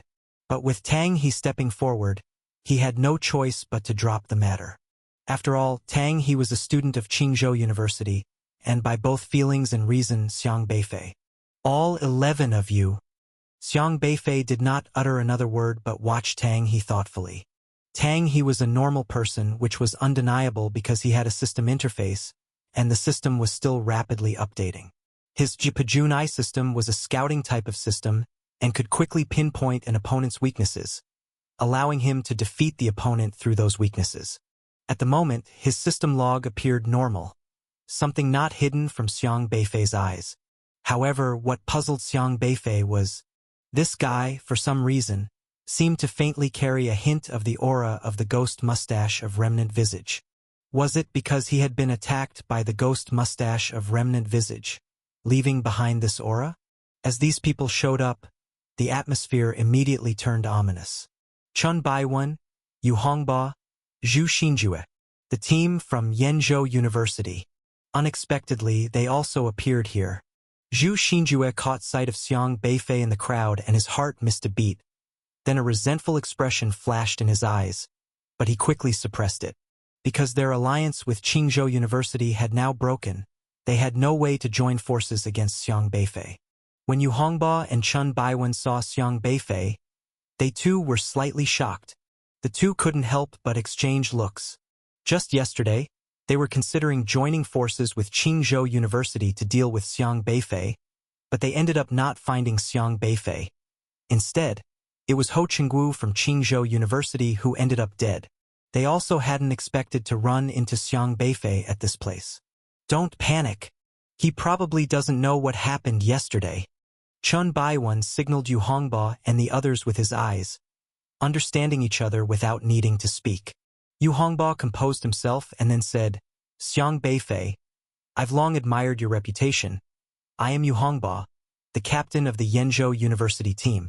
Chun Baiwen also nodded slightly, but he didn't speak. Xiang Beifei thoughtfully watched the people from Yenzhou University, his gaze sweeping over them and then lingered on Zhu Xinjue, eventually asking, how come you are here? After we entered this withered forest, we realized something was off. Then we ran up to this mountain. Things outside are pretty bad. Did you guys also encounter those bizarre tree people just now? Yu Hongba asked.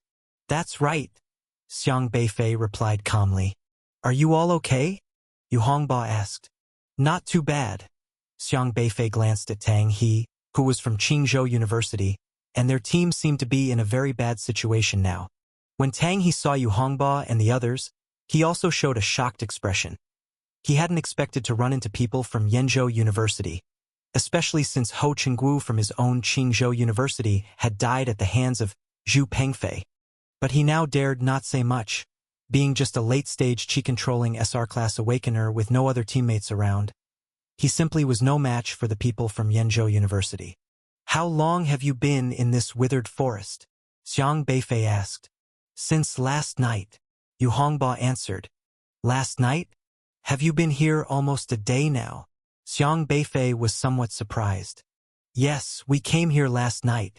Yu Hongba no longer had the intention of dealing with Xiang Beifei.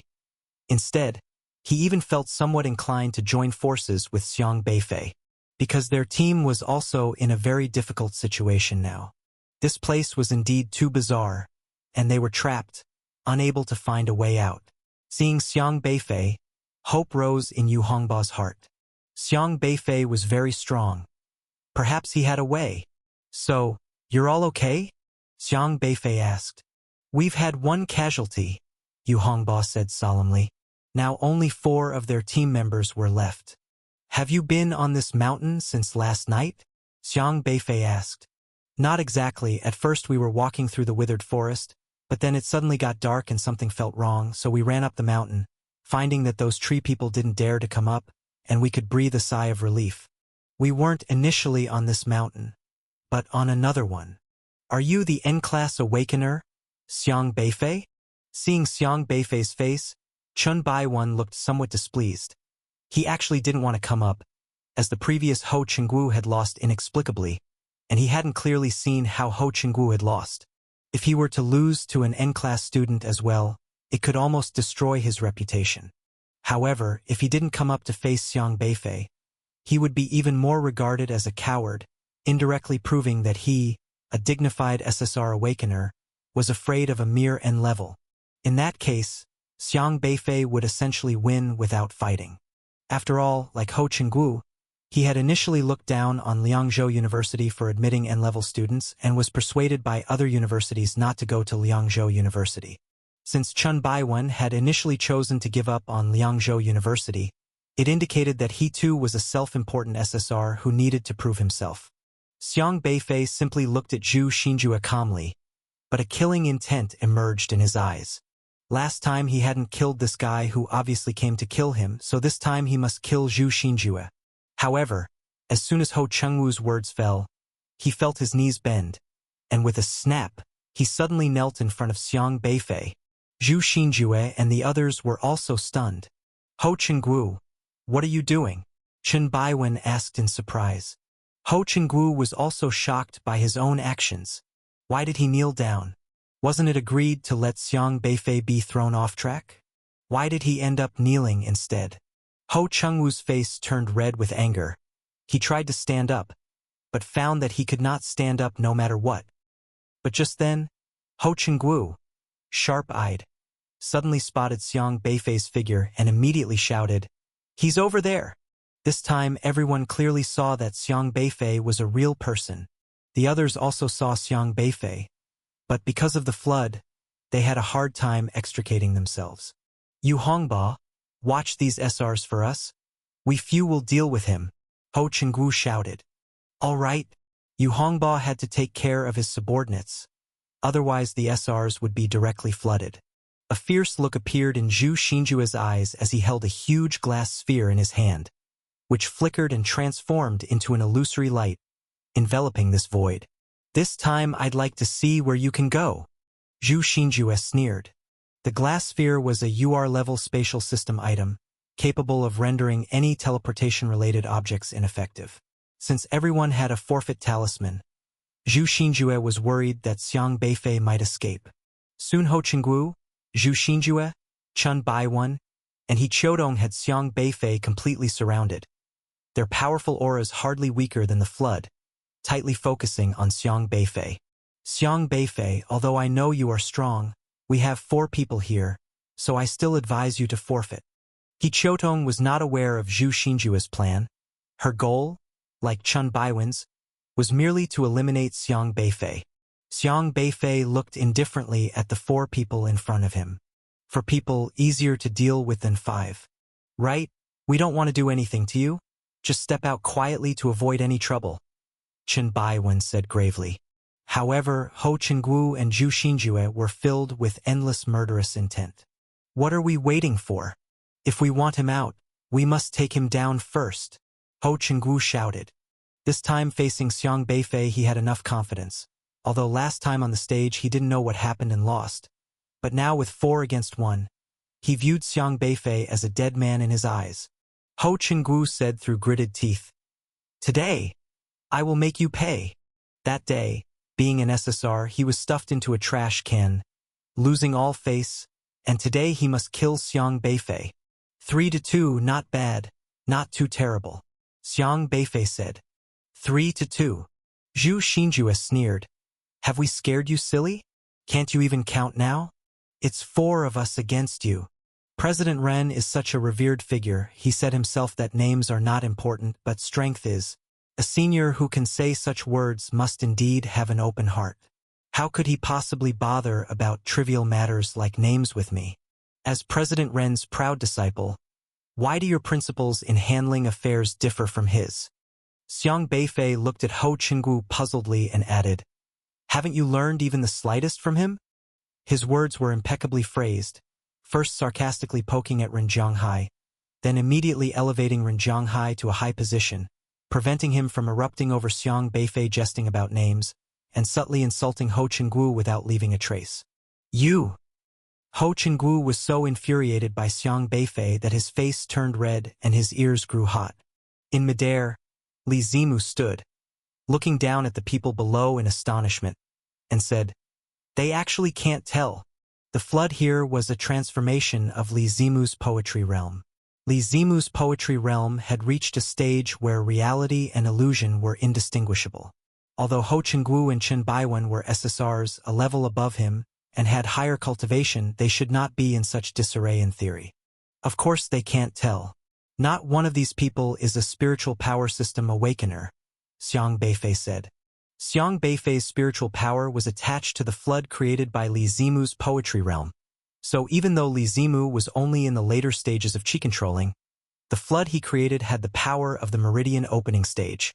As for the suppression due to system-level differences with Xiang Beifei present, the so-called superiority of the SSR system was merely for show. He specifically sought Li Zimu's help to trap this group of people. But after walking a while, a fork in the road suddenly appeared ahead. Xiang Beifei's shadow briefly reappeared at the fork, but then disappeared again on this path. Which way should we go? Ho Qinggu asked Chen Baiwen desperately.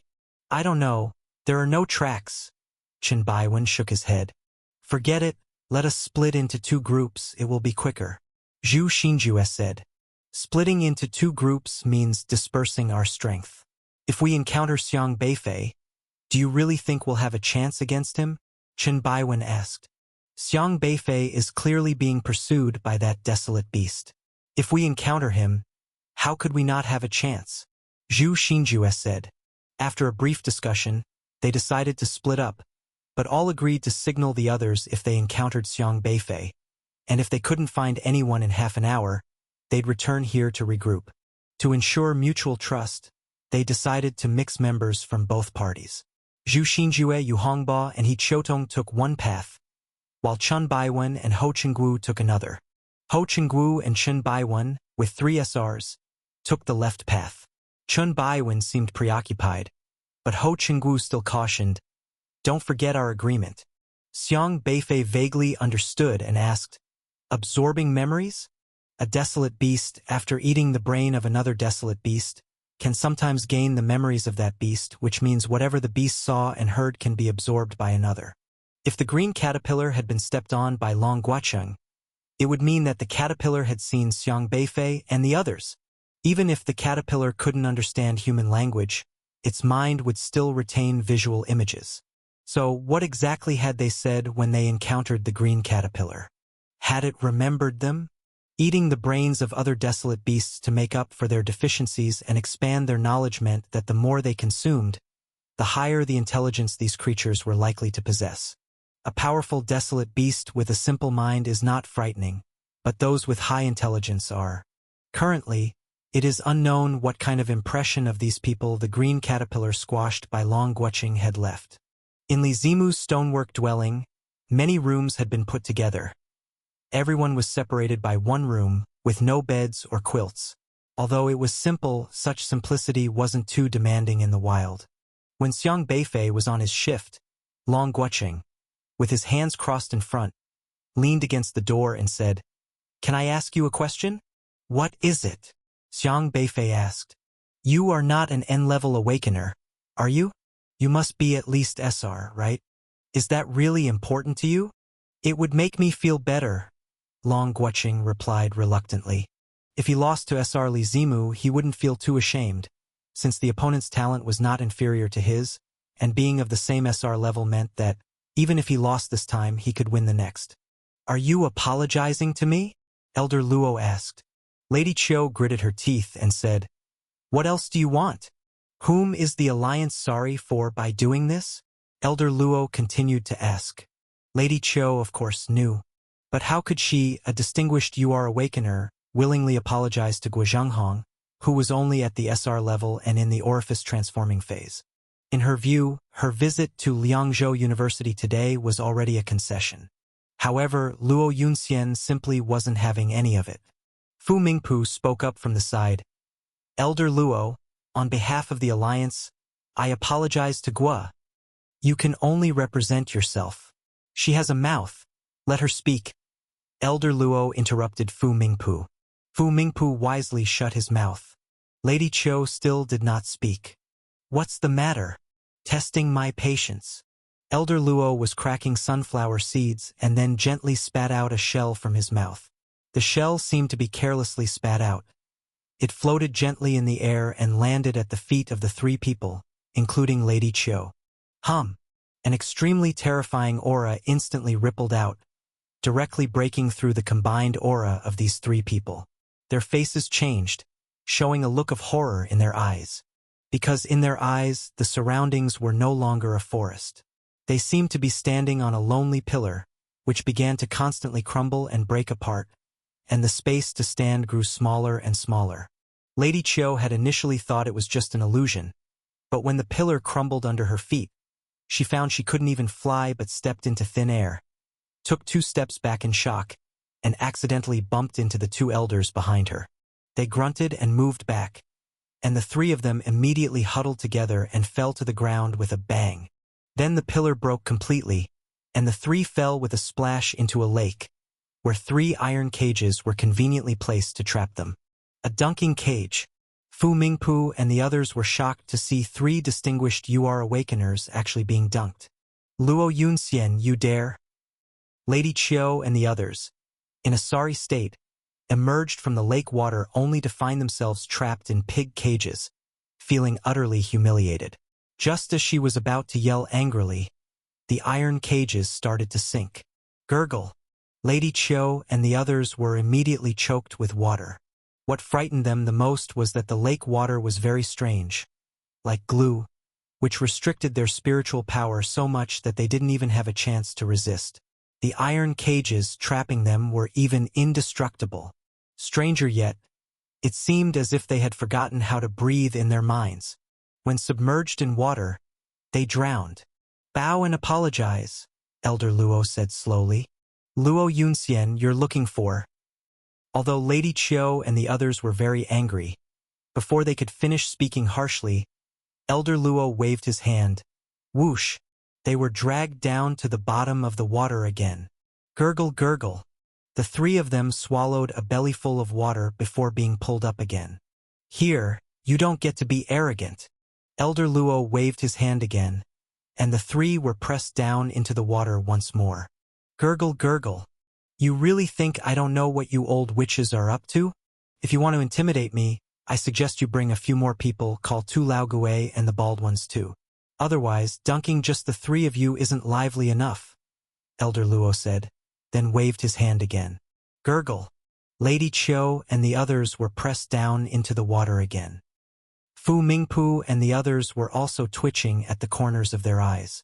Just watching the video, everybody couldn't feel how powerful Luo Yunxian was because the video couldn't show that strong aura. When they saw Zhuiji getting thrashed, Lady Qiu even thought Zhuiji was just a wimp. But having actually encountered Luo Yunxian, she suddenly realized she wasn't much better. Luo Yunxian was very decisive in his actions, showing no mercy, handling 3 people single-handedly with ease, and he didn't even bother to get up while tossing them into the pig cages. Watching the sorry state of these 3, Fu Mingpu and the others definitely didn't dare to say much. Unlike Lady Qiu's arrogance and disdain towards Luo Yunxian, they were relieved that Luo Yunxian wasn't targeting them. Lady Qiu had brought misfortune upon herself by seeking trouble. Everyone just stood quietly to one side to avoid asking for mercy and ending up being pressed into the water themselves. Interestingly, although these 10 or so individuals were all very powerful and usually revered wherever they went, in front of Luo Yunxian, they could only nod and bow, hardly daring to breathe. Deep down, they weren't sure they could handle Luo Yunxian either. After having swallowed a bellyful of water, Lady Qiu was almost driven mad. She never expected that she would be humiliated like this. From the moment she awakened in the UR system until yesterday, she had never been treated poorly, nor had anyone dared to disrespect her.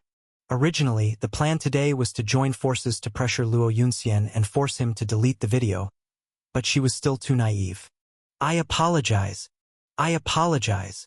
After being dunked into the water 38 times, Lady Qiu finally begged for mercy. She realized that if she continued to be stubborn, she would really end up at the bottom of the pond.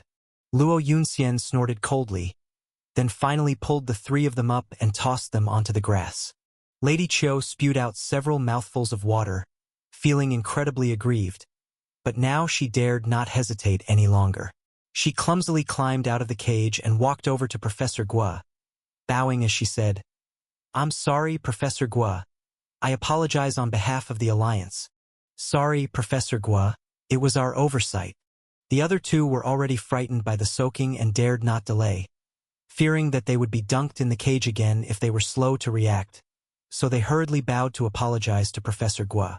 Professor Guo looked at these people indifferently and didn't say anything. "Next time, be more mindful. When you apologize, show some sincerity. Don't each harbor your own schemes and think you can muddle through by just going through the motions. Do you really think the tricks you pull in the Alliance will work on me? You've grown accustomed to high positions and lost your senses." Elder Luo then stared down Lady Qiu and the others, making them tremble with fear. "Professor Guo, the Alliance is at fault in this matter. Please do not lose faith in the Alliance. We will strive to make amends," said Fu Mingpu as he bowed earnestly to Professor Guo. When it was Sun Hushuan's turn to apologize, Professor Guo actually spoke for the first time. "Minister Sun doesn't need to apologize. I should thank you for that day." Sun Hushuan joked. "I was also afraid of being dunked in the pig cage by Elder Luo. All right, just quietly sit aside. I know they brought you here to mediate, but today you're not needed. We'll handle this as it should be handled.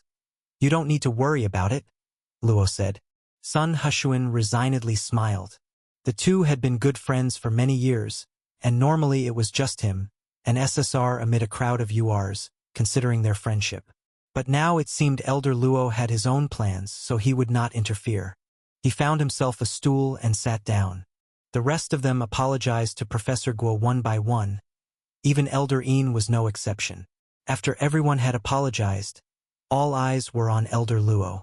He now held the initiative, and they had to follow whatever means he suggested for making amends. For a moment, the woods fell silent again, save for the sound of Xiang Beifei cracking sunflower seeds, which was particularly grating. Everyone then turned their gaze to him, slightly frowning. This guy, still in the mood for sunflower seeds. "Oh, don't mind me. Continue," Xiang Beifei said calmly. He was just there for the spectacle, not really concerned about these people. Sun Hushuan, watching Xiang Beifei inappropriately eating seeds, couldn't help but smile. He found this youngster always odd and unpredictable, always stirring up unexpected actions. Yet such an outstanding talent should certainly be recruited under his wing as a pioneer in the future. Lady Qiu and the others also dared not say anything to Xiang Beifei, because he was not someone to be trifled with now.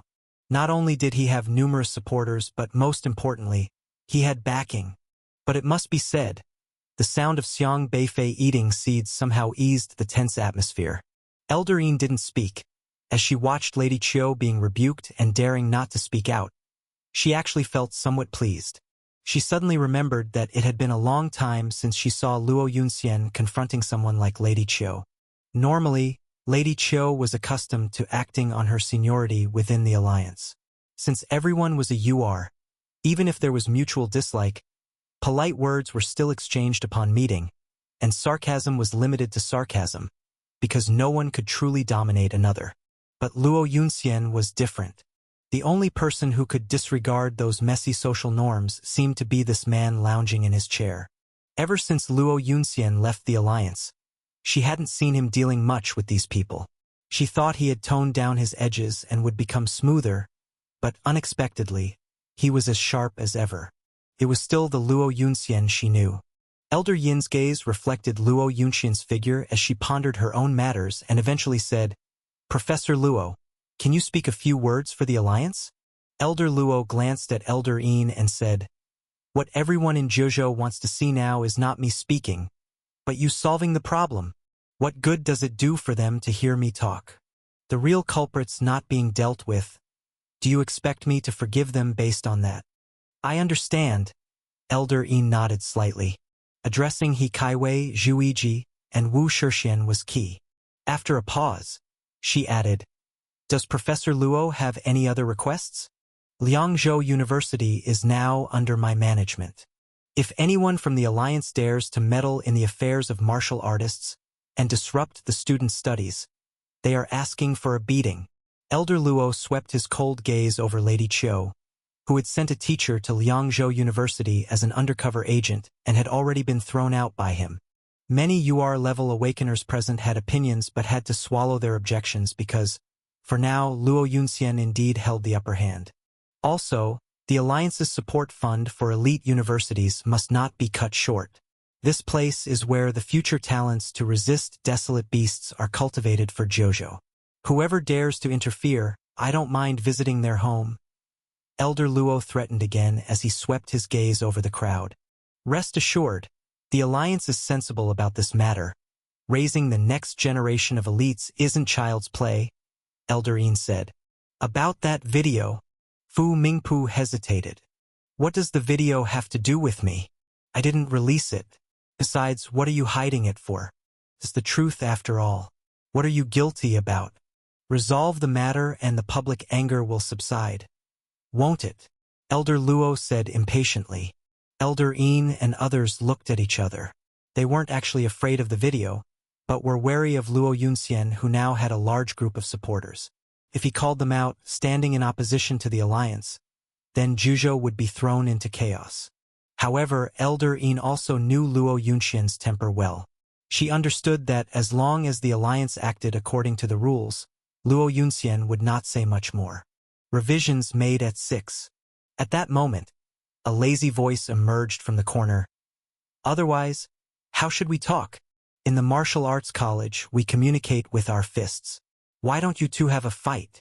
Wei Tong turned his head and noticed that somehow Elder Luo had been sitting there all along, and his face quickly changed. A fight? What a joke. Even though he was an SSR, he wasn't a match for a single punch from Yi Changfeng. And Shiyu, realizing something, spoke up. Have you reached the late stage of meridian opening? Professor Guo also came to his senses, staring at Xiang Beifei in astonishment. He knew Xiang Beifei was talented, but normally by now, he would at best be at the mid-stage of meridian opening. How could he have suddenly reached this level? Xiang Beifei pondered for a moment and shook his head. Not yet. So, what is your level of cultivation? Professor Guo asked cautiously. Mid-stage of meridian opening, Xiang Beifei replied. It wasn't that he didn't trust Professor Guo, to be honest, his concern was in Shiyu. Last term, and Shiyu followed his suggestion and chose to develop within the alliance, and now she was interning in the alliance. The alliance had always been watching him, searching for information about him, so they would definitely spare no effort to find a breakthrough from those around him, and Shiyu was obviously one of them. Of course, given Shiyu's character, Xiang Beifei believed she wouldn't betray him actively. However, she was just an SR in the late stage of meridian opening. Any SSR at a stage similar to Mu Yiqing's late god refining could easily extract information from Shiyu without a trace, even with Liangzhou University's many confidentiality measures for its students. Liangzhou University was now not purely Liangzhou University. For instance, the literary Taoist managing the martial arts college was a person sent by the alliance, all keeping a close watch on Xiang Beifei. His strength had improved fast enough. With the awakening system in half a year, he had reached the early stage of meridian opening, and in less than a year he had reached the late stages, far surpassing the common SSR. This terrifying speed of cultivation was something even UR Awakeners couldn't achieve. If those people knew his cultivation speed was so fast, they would probably stop at nothing to cause him trouble.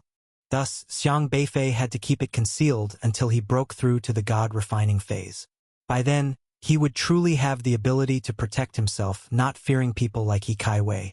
And he could even catch the Alliance's lofty SSRs and URs off guard and give them a lesson. He had already spread this news, and recently had deliberately demonstrated his mid-stage meridian opening strength in front of many students, which should reassure He Kaiwei. Now He Kaiwei would definitely think it was Elder Luo who had killed those 3 men, and wouldn't dare to act rashly.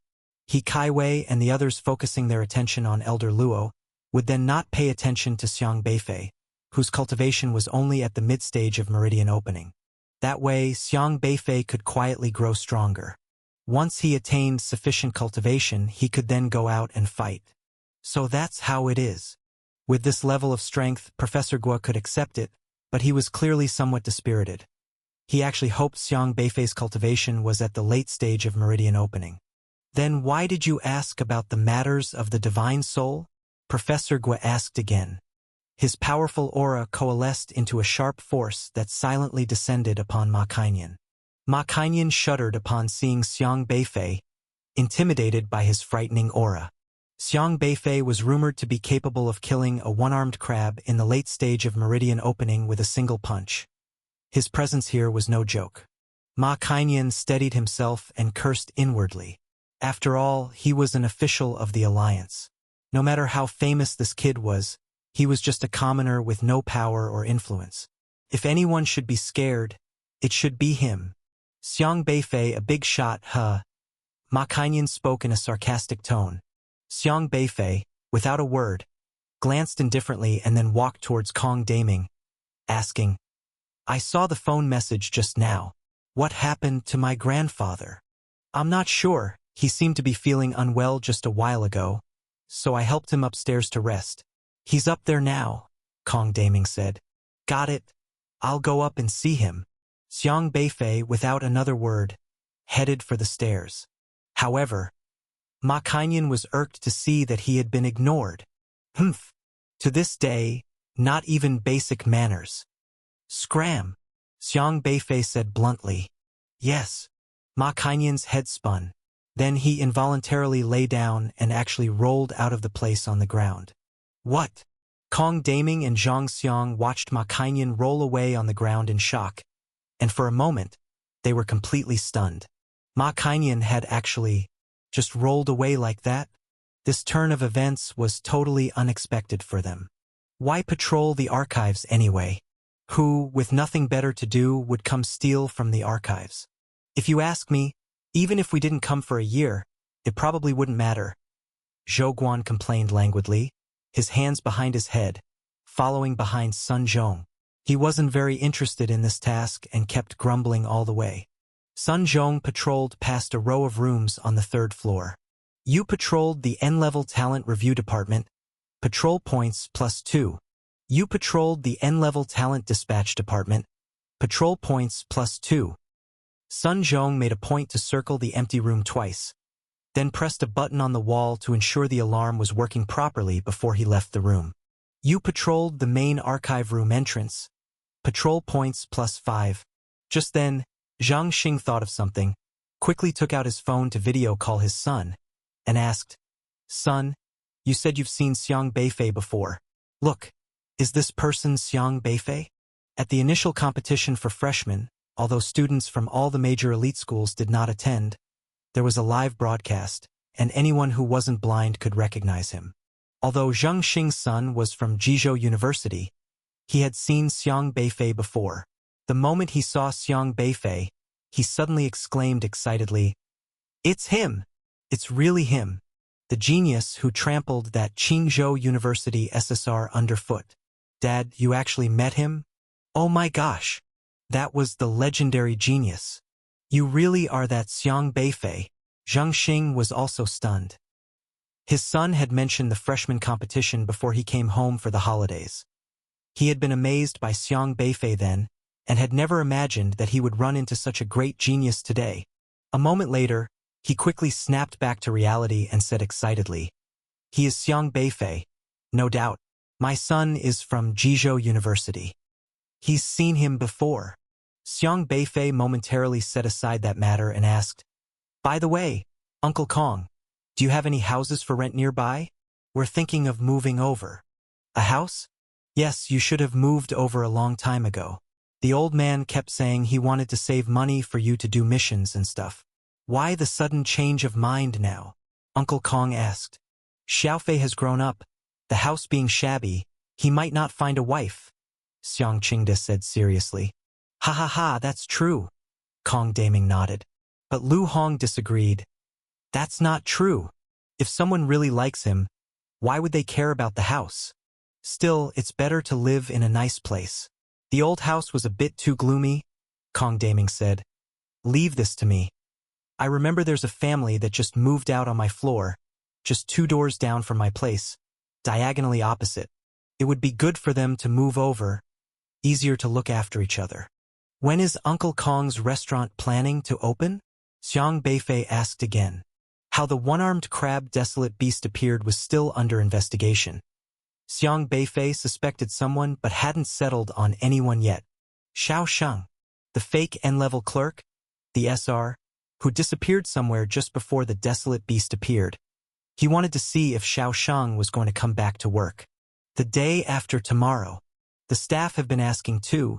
Come to think of it, I need to contact those staff members. The business has been closed for so long," Kong Daming said. "Then I'll go to the wholesale market tomorrow. The food supply has been cut off. Need to renegotiate with them," Xiang Qingde said. Kong Daming quickly said, "No need, Uncle Xiang, you rest, I'll go. We've rested for such a long time now, need to get moving. I'm familiar with that area anyway, and with the reopening, there's a lot of work to be done in the restaurant. A lot of customers have even reserved, waiting for your opening to support you. I can manage tomorrow." Xiang Qingde waved his hand, insisting. Kong Daming couldn't argue and had to agree. When Xiang Beifei got home, he even made a point of discussing the reasons for his move in front of the living room camera with his grandfather, straightforwardly stating that now he could earn money. He didn't want to live there anymore. For martial artists in the Meridian opening phase, earning money to support themselves was too simple.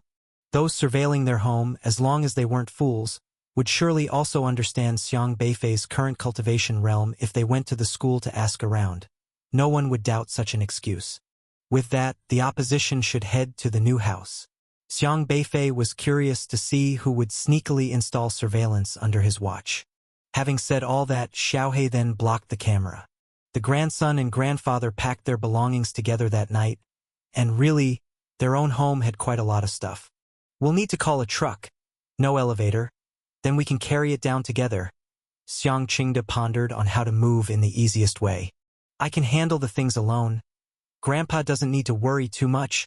Just rest," Xiang Beifei said. "How can that be? How can you move so many things by yourself? Grandpa can still handle it. I'll help you carry." Xiang Qingde worried about his grandson getting exhausted, considering moving was such a physically demanding task. Xiang Beifei found it both funny and sad. "Grandpa, why do I always feel like you forget that I'm a martial artist? What's wrong with martial artists? Don't many martial artists also need to hire people when they move?" Xiang Qingde said. Xiang Beifei stomped his foot again, and all the packed boxes began to float, hovering in midair, lighter than a feather. He made the objects lighter and then pulled them all up with his spiritual power. Xiang Qingde looked on in amazement. "I didn't even know you had this ability." Xiang Beifei realized he had rarely discussed his abilities with his grandfather. He smiled, set everything down, then glanced at the camera on the ceiling and said, "Don't worry. From now on, I'll handle everything. You just relax, Grandpa." Xiang Qingde was stunned for a moment, gazing at Xiang Beifei in a daze. There was a time when he had been carefully protecting his grandson, safeguarding his self-esteem, teaching him the importance of striving for improvement, hoping he would never give up on himself. But ever since he awakened the system, his grandson had changed, becoming diligent and cheerful. Now, as a martial artist at the Meridian opening stage, he had the ability to protect himself. It took a while for Xiang Qingde to snap out of it. He then smiled. The awakening system really is a blessing. He suddenly felt old, needing protection from his grandson. That was fine. Seeing his grandson so sensible made him happy. Moving was not a difficult task. Ordinary awakeners needed to hire moving companies, rent vehicles, and spend a significant amount if they didn't have a corresponding space system. Xiang Beifei didn't need to. Having Xiaohe spit bubbles was enough. Xiaofei is a big star now. We'll all rely on you in the future. Kong Daming joked. Isn't being a star tiring? I heard you have to go shoot different films every day. Lu Jiwei said curiously. That won't do. Xiaofei needs to cultivate. Lu Hong said seriously. Unconsciously, he had started referring to Beifei as Xiaofei, still viewing him as a martial artist who should prioritize cultivation. Chen Xiuqin entered from outside and laughed. You wouldn't believe how many calls I've received from talent agencies these last few days. They know I know Xiaofei and keep asking about business activities, offering a lot of money to see if Xiaofei would consider signing with their companies. What did you say? Kong Daming asked. I said we'd consider it, of course. How could I decide such a thing alone? I still need to ask Xiaofei's opinion. Chen Xiuqin laughed. She didn't agree outright, but she hadn't completely declined either, always leaving Xiaofei room to choose. Xiang Beifei thought for a moment, then said, I do need to cultivate. I don't have time to shoot films and commercials. But if I find some time, I might start a column to teach everyone how to defeat desolate beasts, so they won't panic when facing them. He needed to use his identity to properly guide everyone. Lu Hong's eyes lit up and he nodded. Right. Many civilians who live in inland cities barely understand the concept of desolate beasts and are often lacking in crisis awareness. Your idea is good. Powerful desolate beasts are common for martial artists, but they are seldom encountered by civilians. As a martial artist, it was only natural for Xiang Beifei to engage in promotional activities for martial artists. That's great then. I'll help promote you. Being a celebrity, you need to specialize in something. As a martial artist, you should do it the martial artist's way, Chen Xiuqin said, half a part of the entertainment industry herself. She had seen plenty of celebrities and knew how marketing should be handled. As Xiang Beifei's #1 mom fan, she was more than willing to help him. With that settled, Xiang Beifei didn't need to do anything special. When the next semester started and he went on missions to the outer desolate wilds, he'd just need to shoot a few simple videos. But then again, she really thinks she can use my fame to do as she pleases? Yin Yanqing slowly walked along the riverbank in the middle of the mountain valley, where a stone bridge wound sinuously across the river's surface, creating a unique sight. She stepped onto the stone bridge, paused in the middle, and watched the carp swimming back and forth in the river. The place resembled a tranquil paradise, with picturesque scenery. Xiang Beifei leaned against the railing, surveying the surroundings, wondering what exactly Yin Yanqing intended to do. I have always wanted to meet the person who could be taken as a disciple by Luo Yunxian, Yin Yanqing said slowly. Xiang Beifei didn't speak, merely looking at Yin Yanqing's system, pondering.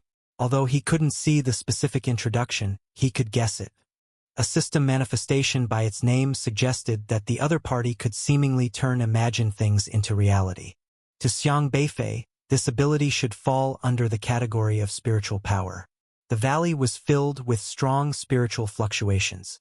If it wasn't for Xiang Beifei, but someone else, they would have treated this place as the real world. In other words, Yin Yanqing's ability could completely interfere with reality, similar to Elder Luo's, because his singing could also disrupt reality. I don't remember you being so quiet, Yin Yanqing said softly. Xiang Beifei said, puzzled. We've only just met. Did he never mention me to you? Yin Yanqing asked. I understand now. Yin Yanqing sighed lightly, her tone clearly tinged with a hint of disappointment. I thought he would at least mention a word or two, Yin Yanqing said, looking at the water. Xiang Beifei was quite puzzled. This beautiful older sister, aunt, grandmother, why did she seem so disappointed? What kind of connection did she have with Elder Luo? Linking Yin Yanqing's system to Elder Luo's spiritual power, it seemed quite fitting. How has he been these years? I've only known him for a year, Xiang Beifei said. You should ask Mr. Yi. You and little Yi are different. Yin Yanqing turned her head, her beautiful eyes clear as water, and said, there is a sparkle in his eyes, like reignited hope. I have never seen him like this before, at least not last year before you arrived. Is that so? Xiang Beifei leaned on the railing, propping up his chin, and reflected on Elder Luo's affairs. What kind of sparkle is coming from the old man? Always heartless and thoughtless, just pondering how to amuse himself by playing tricks on me with his songs. Or perhaps, being too familiar with him, one fails to notice? Were you very close before? Xiang Beifei asked curiously. More or less. How close? Can't go into details. Did you ever hold hands? Xiang Beifei asked with keen interest. Yin Yanqing was slightly startled. It's impolite for a young child to ask such questions, she said. Then I will ask him later, Xiang Beifei said seriously. Yin Yanqing's expression stiffened. Does this kid speak without holding back at all? Who talks like this? You should learn something good from him, not these messy traits. What are his good qualities that I should learn? Xiang Beifei asked. Yin Yanqing was stunned again. Indeed, what good qualities did Luo Yunxian have? Blunt, headstrong, reckless, never thinking of the consequences, carefree, cursing whomever he wanted without considering others' feelings, cynical and unmanageable, full of flaws. All flaws, she thought to herself. You don't need to pry into my matters, Yin Yanqing said, shaking her head slightly and regaining her composure. Xiang Beifei felt somewhat disappointed. Old ginger is still more pungent, and although she might not look too old, she had lived for several decades as a UR bigshot, understanding much about the ways of the world, not as easily swayed as Mu Yiqing. Speaking of yourself, since you're so outstanding, you should understand that many young girls like you. If you meet the right person, you should cherish her. Many girls might not say it, perhaps due to some reasons, but they are willing to do things for you, Yin Yanqing said. Xiang Beifei said, puzzled. Why suddenly bring this up about me? Because I worry you will turn out just like your master, led astray by him, Yin Yanqing said. Oh, Xiang Beifei nodded slightly, but he was still puzzled. He thought Yin Yanqing wanted to meet him to discuss alliance benefits, like throwing a bunch of sugar-coated bullets to tempt him, convincing him to persuade Elder Luo to speak well of the alliance or to discuss the disadvantages of opposing the alliance. Even if Yin Yanqing had straightforwardly expressed a wish for him to side with the alliance, Xiang Beifei wouldn't have been surprised. But it didn't seem to be the case now. Do you know who around you is willing to make sacrifices for you? Yin Yanqing asked. I don't understand what Elder Yin means. You really are like him, having learned things you shouldn't have, Yin Yanqing said ruefully. Xiang Beifei propped up his chin, feeling that Elder Yin held a profound grudge against Elder Luo. Should I call you Master's wife? Xiang Beifei asked. Yin Yanqing's face froze. Don't speak nonsense, she said. But Xiang Beifei noticed that Elder Yin's cheeks seemed to have changed color slightly. Although she quickly covered it up with her system abilities, he could still see it. What a pity, Elder Luo often mentioned to me a woman he met when he was young. With stories like this and that, I thought it was Elder Yin. Xiang Beifei said. Yin Yanqing turned her face in surprise, her eyes clearly showing expectation. What has he said to you? If it's not Elder Yin, then I can't just reveal his secrets, Xiang Beifei said earnestly. Yin Yanqing's complexion kept changing continuously, and after a long while, she said, my relationship with him is very complicated, difficult to explain clearly, but it's not what you think. So there is a past after all, Xiang Beifei realized. Actually, Elder Luo didn't talk to him about any girls at all. He was making it all up. But coaxing information is an art form. What did he tell you? Yin Yanqing asked. Nothing much, just worried about things like maple sugar preserves, Xiang Beifei said offhandedly. Suddenly, a hint of surprise appeared on Yin Yanqing's face. He talked to you about this? Yes, maple sugar preserves. He actually still remembers this. Yin Yanqing murmured to herself. Back during the university competition for freshmen, Elder Luo had said that he also had fears, like the regular shop he visited running out of maple sugar preserves and osmanthus wine. At that time, Xiang Beifei felt there was a story there, and he couldn't believe his wild guess turned out to be right. That stuff is so sweet it causes toothaches. Can't understand how someone would like it. I like it. Oh, I knew it. Only extraordinary people would like that stuff. Xiang Beifei immediately corrected himself. Strange indeed. He thought that old man only knew how to count ducks. But it turned out he also had a way with women's hearts when he was younger. You're so clever with words. How come you haven't managed to sort out your own affairs? Yin Yanqing asked. Me? How did this get to me again? Xiang Beifei was puzzled. Why did the conversation turn back to him? You never know when someone is protecting you. Do you? Many people protect me, Elder Luo, Professor Gua, Mr. Yi. Most of my teachers stand in front of me. And let's not talk about the others. Xiang Beifei shrugged. He and Elder Yin weren't close. And after all, Elder Yin represented the alliance. He only mentioned things that were common knowledge and left the rest unsaid. Pay more attention to the people around you, and don't let down those who care about you, Yin Yanqing said. Her words became stranger and stranger. Let's head back, Yin Yanqing said. Xiang Beifei shrugged and left the valley, returning to the shady path. He looked back with a murmur. Strange. She's here too. It wasn't just him in the valley. There were others. Even though they were well hidden by various systems, to Xiang Beifei, systems were the least valuable thing. However, he didn't think further and turned to leave.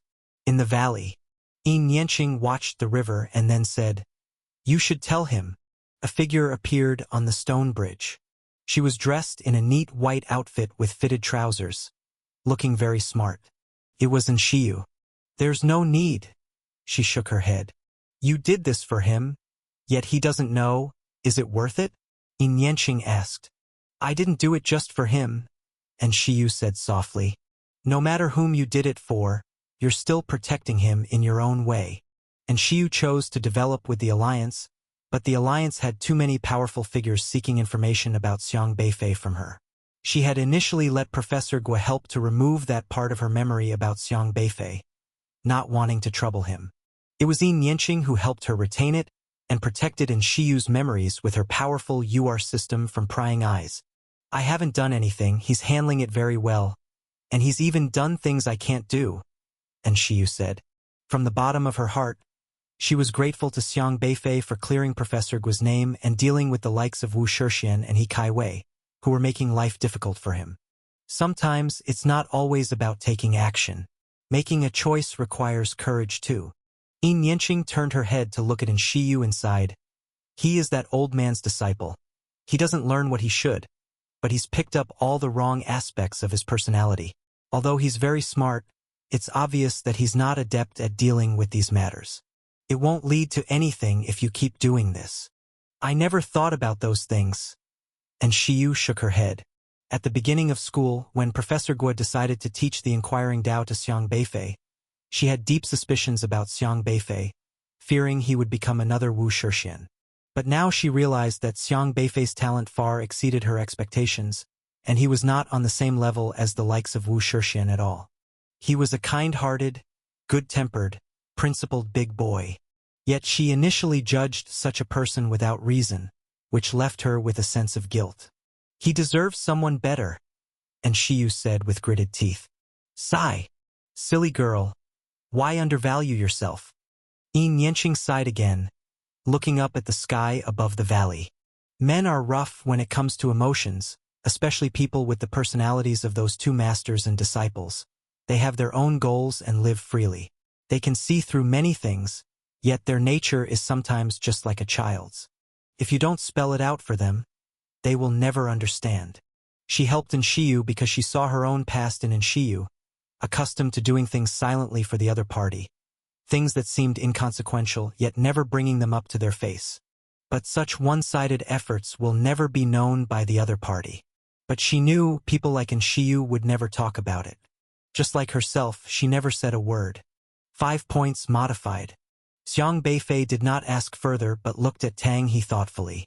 Tang He was a normal person, of that there was no mistake because he had a system interface that was rapidly updating. His Jipo Junai system was a type of reconnaissance system which could also quickly identify an opponent's weaknesses and use them to defeat the opponent. Everything in his system log appeared normal, a fact that could not escape Xiang Beifei's eyes. However, what Xiang Beifei found strange was this guy, for some reason, had a faint hint of Ghostly Visage's aura about him. Was it because he had been attacked by Ghostly Visage that this aura lingered? The moment these people appeared, the atmosphere suddenly felt off. Chun Baiwen, Yu Hongba, Zhu Xinjue. It was the team from Yenzhou University.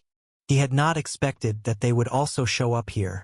At a glance, Zhu Xinjue noticed Xiang Beifei in the crowd and his heart skipped a beat. Then a look of resentment flashed in his eyes, but he quickly concealed it. Because their alliance with Qingzhou University had already collapsed, they were unable to join forces against Xiang Beifei. When Yu Hongba and Chun Baiwen saw Xiang Beifei, they were also slightly surprised. The two couldn't help but exchange glances. Just yesterday, they had been thinking about joining forces with Qingzhou University to deal with Xiang Beifei, but then they couldn't find Xiang Beifei, and instead, Ho Chengguo of Qingzhou University ended up dead. They hadn't expected to encounter Xiang Beifei here either. Don't panic. He probably doesn't know about yesterday's incident. Chun Baiwen made a gesture to Yu Hongba and the others. Without speaking, they understood each other. Yu Hongba steadied himself and said, Xiang Beifei, I've long admired your reputation. I am Yu Hongba, the leader of the Yenzhou University team. Chun Baiwen also nodded slightly, but did not speak. Xiang Beifei looked thoughtfully at the people from Yenzhou University, his gaze sweeping over them, and then he looked at Zhu Xinjue before saying after a long while, What brings you guys here? After we entered this withered forest, we realized something was amiss, and later we made our way to this mountain. The situation outside is dire. Did you also encounter those bizarre tree people just now? Asked Yu Hongba. That's right. Xiang Beifei said, unfazed. Are you all unharmed? Yu Hongba asked. Not too bad. Xiang Beifei glanced at Tang He behind him. Tang He was from Qingzhou University, and their team situation seemed quite grim at the moment. When Tang He saw Yu Hongba and the others, his expression also showed shock. He hadn't expected to run into people from Yenzhou University when Ho Chengguo from his university, Qingzhou, had died at the hands of Zhu Pengfei, but he dared not say much now. He was just an SR-level Qi-controlling awakener in the late stages, and without any teammates around, he was no match for these people from Yenzhou University. How long have you been in this withered forest? Xiang Beifei asked. We entered last night. Yu Hongba said. Last night? You've been here for almost a day now. Xiang Beifei was somewhat surprised. Yes, we have been here since last night. Yu Hongba no longer harbored thoughts of dealing with Xiang Beifei. In fact, he was entertaining the notion of joining forces with Xiang Beifei, because their team was also in a very difficult position. This place was too eerie. They were trapped and couldn't find a way out. And upon seeing Xiang Beifei, a glimmer of hope rose in Yu Hongba's heart. Xiang Beifei was strong. Perhaps he had some way out. So, are you all right? Xiang Beifei asked. One of our team members had an accident, Yu Hongba said with a grave tone. There were only 4 people left in their team now. From last night until now, have you been on this mountain the whole time? Xiang Beifei asked. Not exactly. We were initially walking in the withered forest, but then it suddenly got dark, and with things looking bad, we ran up to the mountain. We realized that those tree people didn't dare to follow up here, and we were relieved. We weren't on this mountain at first, but on another one. So you're that N-level awakener, Xiang Beifei? Chun Baiwen's face didn't look too good facing Xiang Beifei. He didn't really want to come up, as Ho Chengwu's loss beforehand had been inexplicable, and he hadn't seen clearly how Ho was defeated. If he himself lost to an N-level student, it would practically be the end of his reputation. Yet, if he didn't come up to challenge Xiang Beifei, he would be even more regarded as a coward, tantamount to indirectly proving that he, a powerful SSR-level awakener, was afraid of an N-level. Without fighting, Xiang Beifei would essentially win by default. After all, like Ho Chengguo, he had disregarded Liangzhou University for accepting N-level students, being persuaded by other universities not to go to Liangzhou. Since Chen Baiwen had chosen to give up on Liangzhou University from the start, it showed that he too was a self-important SSR. How could he not prove himself? Xiang Beifei just watched Zhu Xinjue calmly, but a killing intent surfaced in his eyes. Last time he hadn't killed this guy, who clearly intended to come and kill him. Therefore, this time he must kill Zhu Xinjue. However, just as he finished speaking, he felt his knees buckle, and he suddenly knelt down right in front of Xiang Beifei. Zhu Xinjue and the others were also startled. Ho Chengguo, what are you doing? Chen Baiwen asked in surprise. Ho Chengguo was also shocked by his own actions. Why did he kneel down? Wasn't it agreed that Xiang Beifei would be thrown off track? Why was it him kneeling down instead? Ho Chengguo's face turned beet red. He angrily tried to stand up, only to find that no matter what, he couldn't get up. But just at that moment, Ho Chengguo, with sharp eyes, suddenly spotted Xiang Beifei's figure and immediately shouted, "He's over there!" This time, everyone could clearly see that Xiang Beifei was indeed a real person. The others also saw Xiang Beifei, but due to the flood, it was hard for them to untangle themselves. "You Hongba, you keep an eye on these SRs. We'll go deal with him," Ho Chengguo yelled. All right, Yu Hongba had to take care of his own people. Otherwise, the SRs would be directly submerged by the flood. Zhu Xinjue's eyes flashed with ruthlessness as he produced a huge glass ball in his hand. In a flicker, the glass ball transformed into a beam of illusory light, covering the void. This time, let's see where you go, Zhu Xinjue sneered. This glass ball was a UR-level spatial system item, capable of rendering any spatial transport ineffective. Since everyone had a forfeit talisman, Zhu Xinjue was worried about Xiang Beifei escaping. Soon, Ho Chengguo, Zhu Xinjue, Chen Baiwen, and He Qiutong had Xiang Beifei surrounded. Their powerful presence was in no way inferior to that of the flood, as they tightly fixed their gaze on Xiang Beifei. "Xiang Beifei, although I know you're strong, now with the four of us, I still advise you to forfeit," said He Qiutong. He Qiutong did not know Zhu Xinjue's plan. Her aim, like Chen Baiwen's, was simply to eliminate Xiang Beifei from the game. Xiang Beifei looked indifferently at the four people in front of him. "For people were easier to deal with than 5. That's right, we don't want to do anything to you. Just eliminate yourself quietly, so there won't be any trouble," Chen Baiwen said gravely. But Ho Chengguo and Zhu Xinjue beside him were filled with endless intent to kill. "What are we waiting for? To eliminate him, we have to take him down first," Ho Chengguo shouted. This time facing Xiang Beifei, he already had enough confidence. Although he did not understand how he was defeated on the arena last time, now they were 4 against 1, and in his eyes, Xiang Beifei was definitely a dead man. Grinding his teeth, Ho Chengguo muttered, "I'll make you pay today." That day, he, a dignified SSR, had been put into a trash bin, utterly losing face. Today, he must kill Xiang Beifei. 3 against 2. Not too bad. It's manageable, Xiang Beifei said.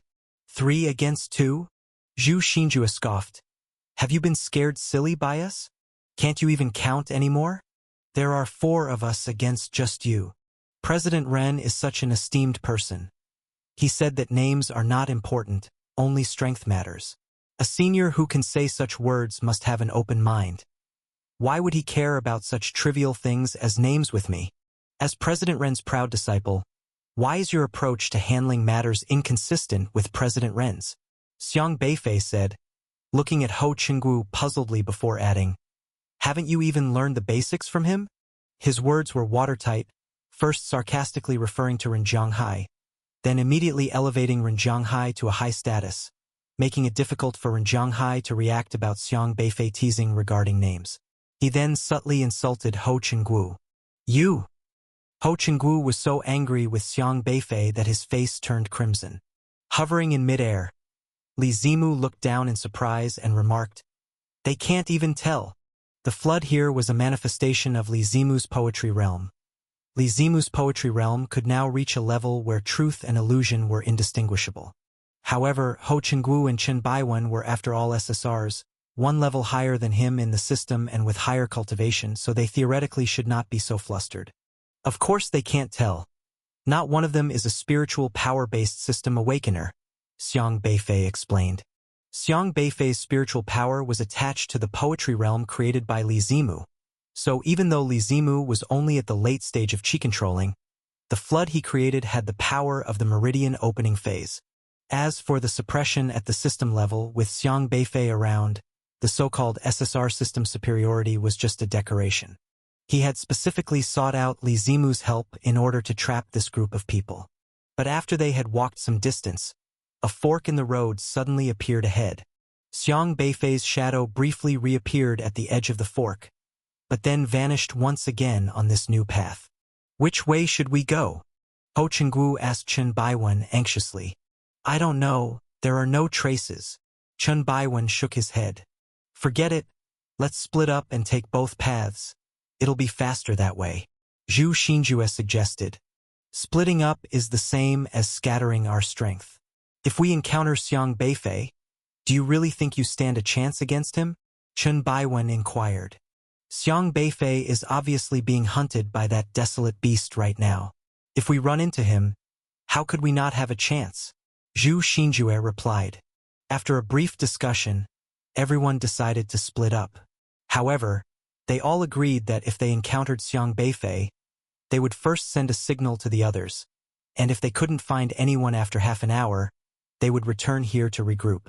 For the sake of mutual trust, they chose to mix members from both sides. Zhu Xinjue and Yu Hongba along with He Qiutong would take one route, while Chen Baiwen and Ho Chenggu would take another.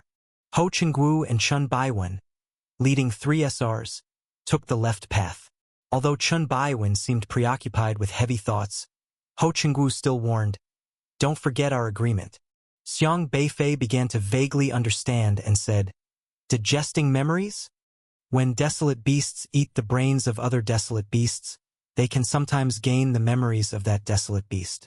That is to say, the experiences and observations of one desolate beast can be digested by another. If this green-haired caterpillar was stomped to death by Long Guoqing, it means the caterpillar saw Xiang Beifei and the others. Even if the green-haired caterpillar couldn't understand human language, its mind would still retain visual images. So what exactly did they say when they encountered the green-haired caterpillar? Had it been remembered by the caterpillar? By eating the brains of other desolate beasts to make up for their own deficiencies and expand their knowledge, such desolate beasts would invariably grow more intelligent the more they consumed. Desolate beasts that are strong but simple-minded are not scary. The most frightening ones are those with high intelligence. It's just uncertain what kind of impression the green-haired caterpillar that Long Guoqing crushed to death had retained about them. Li Zimu's stone house had many rooms built, and everyone occupied one room each, lacking beds and blankets. Although crude, such conditions weren't much of a concern in the foreign wilderness beyond their realm. When Xiang Beifei returned from his shift, Long Guoqing was leaning against the door with his arms crossed, saying, "Can I ask you a question?" "What?" Xiang Beifei responded. "You are not an N-level awakener, right? You're at least an SR, aren't you? Is that important to you?" "It would make me feel better," Long Guoqing said reluctantly. If he lost to an SR awakener like Li Zimu, he wouldn't feel too embarrassed, seeing that the opponent's innate talent was not inferior to his own, and being both SRs, losing now meant he could simply win back another time. But losing to an N-level awakener would keep gnawing at him. "That's your own problem. It has nothing to do with me." Xiang Beifei didn't like to explain his system to others, because he didn't have a system at all. "We are a team.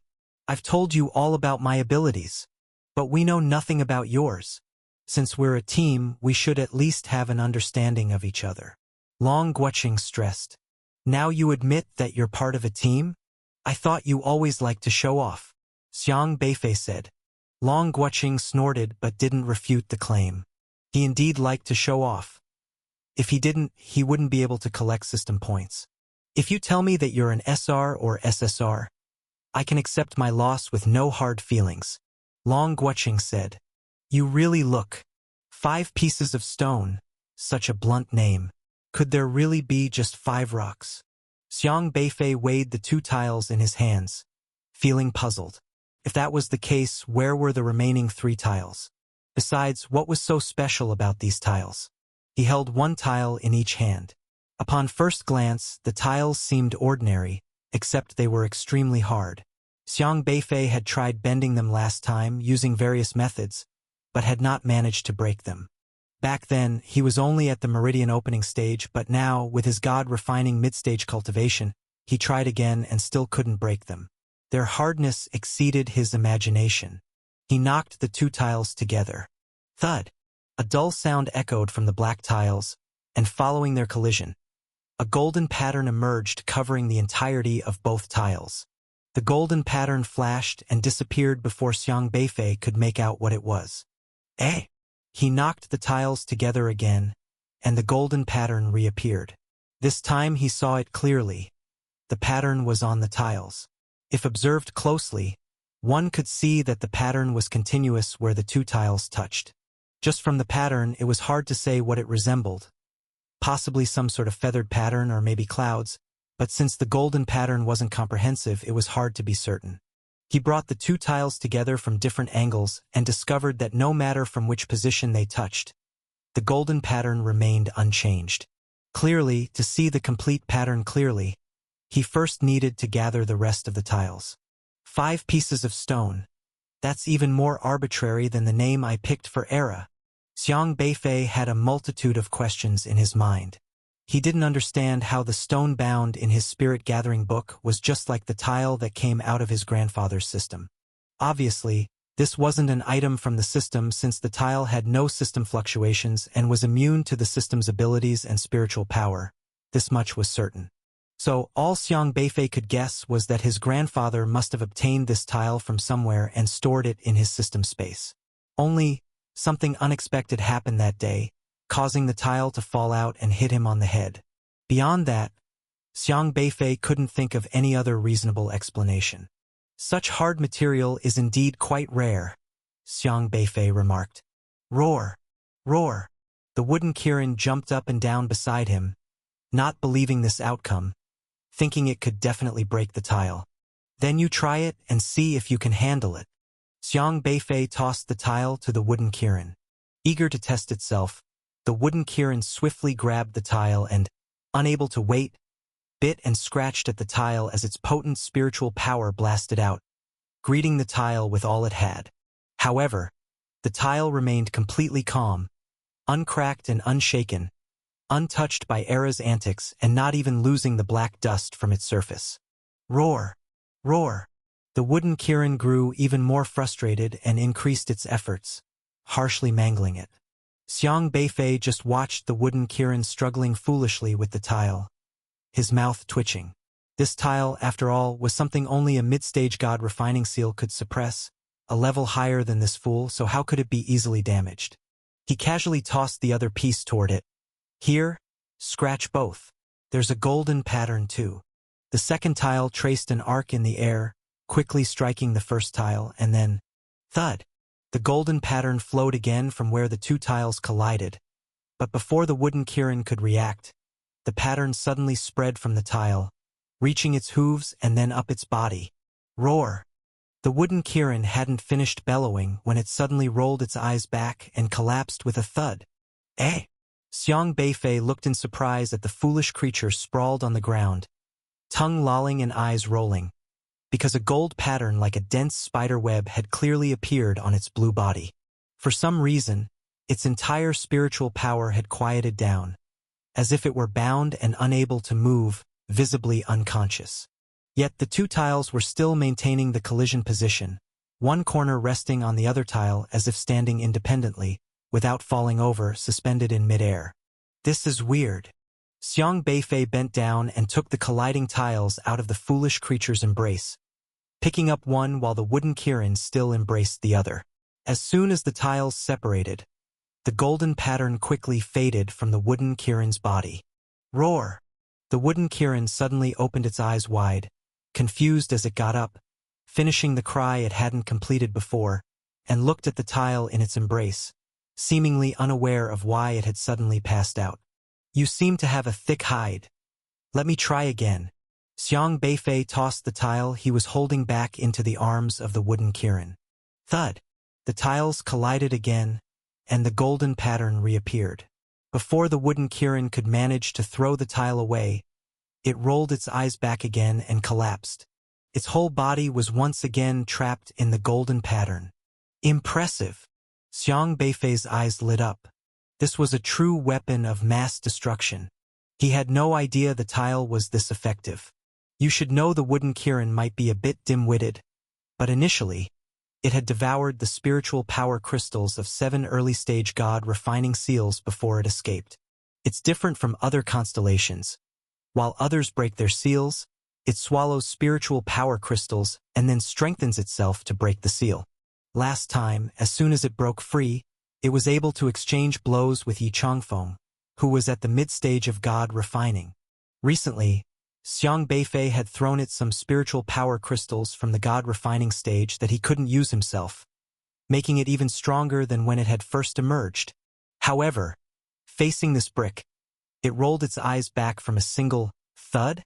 These 5 pieces of stone seem to be not entirely useless. I need to study them a bit. Xiang Beifei suddenly became interested and picked up the brick that was standing upright. The golden patterns quickly dissipated from the wooden Kirin's body, and by then, the wooden Kirin had already recovered. This brick is toxic. It desperately swung its hooves trying to throw the brick away, and then Xiang Beifei hit it again with another brick on top of the one in its embrace. Thud! The wooden Kirin rolled its eyes and fell down again. This time Xiang Beifei took both bricks away, and once the bricks were removed from the wooden Kirin's body, the golden patterns on its body also vanished, but the golden patterns on the bricks were still there. The wooden Kirin then opened its eyes. It roared twice in a woe-is-me manner and ran off, clearly terrified by the brick, and disappeared in a flash. Hold on. Cooperate with my research. Xiang Beifei took a step forward and instantly appeared above the wooden Kirin running in the sky on his flying sword. His speed was much faster than the silly creature. Just as the wooden Kirin looked up, Xiang Beifei gently placed the 2 joined bricks on the wooden Kirin's horn. Thud! This time there wasn't even a hit, just a muffled sound, and then golden patterns fell onto the wooden Kirin. It rolled its eyes back and lost consciousness, plummeting from the sky. The strangest part was that the 2 bricks, sticking like glue, also firmly adhered to the body of the wooden Kirin, and it crashed into the ground with a boom, creating a large pit. Yet such a huge tremor did not shake the bricks loose at all. It was as if whoever they fell on, they stuck to. Goodness! This thing is effective. Xiang Beifei picked up the bricks, and the wooden Kirin, doubtful and wary, immediately sprung up again.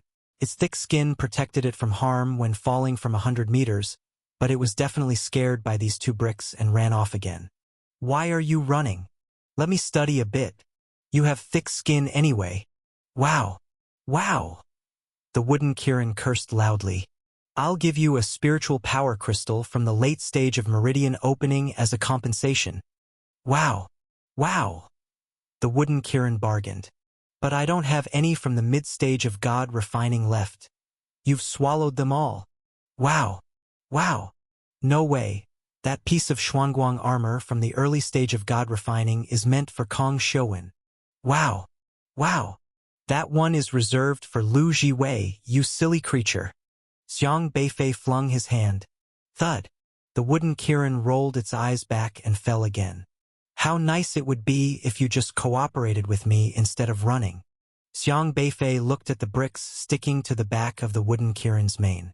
Strangely, the mane of the wooden Kirin was very graceful and soft, flopping down under pressure, but when he placed the 2 bricks on the mane, they didn't push the hairs down but lightly stood on the tips. But even just that caused the golden patterns to incapacitate the wooden Kirin. But why doesn't it affect me when I touch them? Xiang Beifei didn't quite understand. Normally, after he unlocked a constellation, he would use his own cultivation technique to imprint it, which allowed him to control the powers within the constellation. But so far, He had not imprinted one of the bricks because spiritual power was ineffective on it. That is to say, these 2 bricks still didn't belong to him.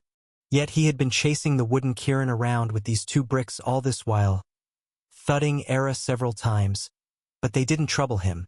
Xiang Beifei looked at the wooden Kirin lying on the ground, rolling its eyes, and looked around, noticing a golden kite flying towards him in the sky, and waved at it. The golden kite, initially searching for prey in the sky, lit up with excitement in its sharp little eyes upon seeing Xiang Beifei waving. This human had no spiritual power fluctuations, looked white and tender, and seemed delicious. It screeched sharply and dived towards Xiang Beifei, ready to turn this ignorant human into its lunch. It had just dived down when it felt a gust of wind surging past, propelling it even faster as if riding the wind. Heaven helps me too. The golden kite was still rejoicing when it realized that as it dived towards the human, something violently yanked it, and it suddenly couldn't move, caught by surprise. Come, let's experiment happily together. Xiang Beifei grabbed the neck of the golden kite and then tossed it towards the 2 bricks. The golden kite hadn't even had time to react before it crashed onto the wooden Kirin, attempting to spread its wings to fly away, only to find a golden pattern quickly spreading towards it from the wooden Kirin. Then thud! It rolled its eyes back and fell down. Huh? It's contagious. Xiang Beifei was very surprised.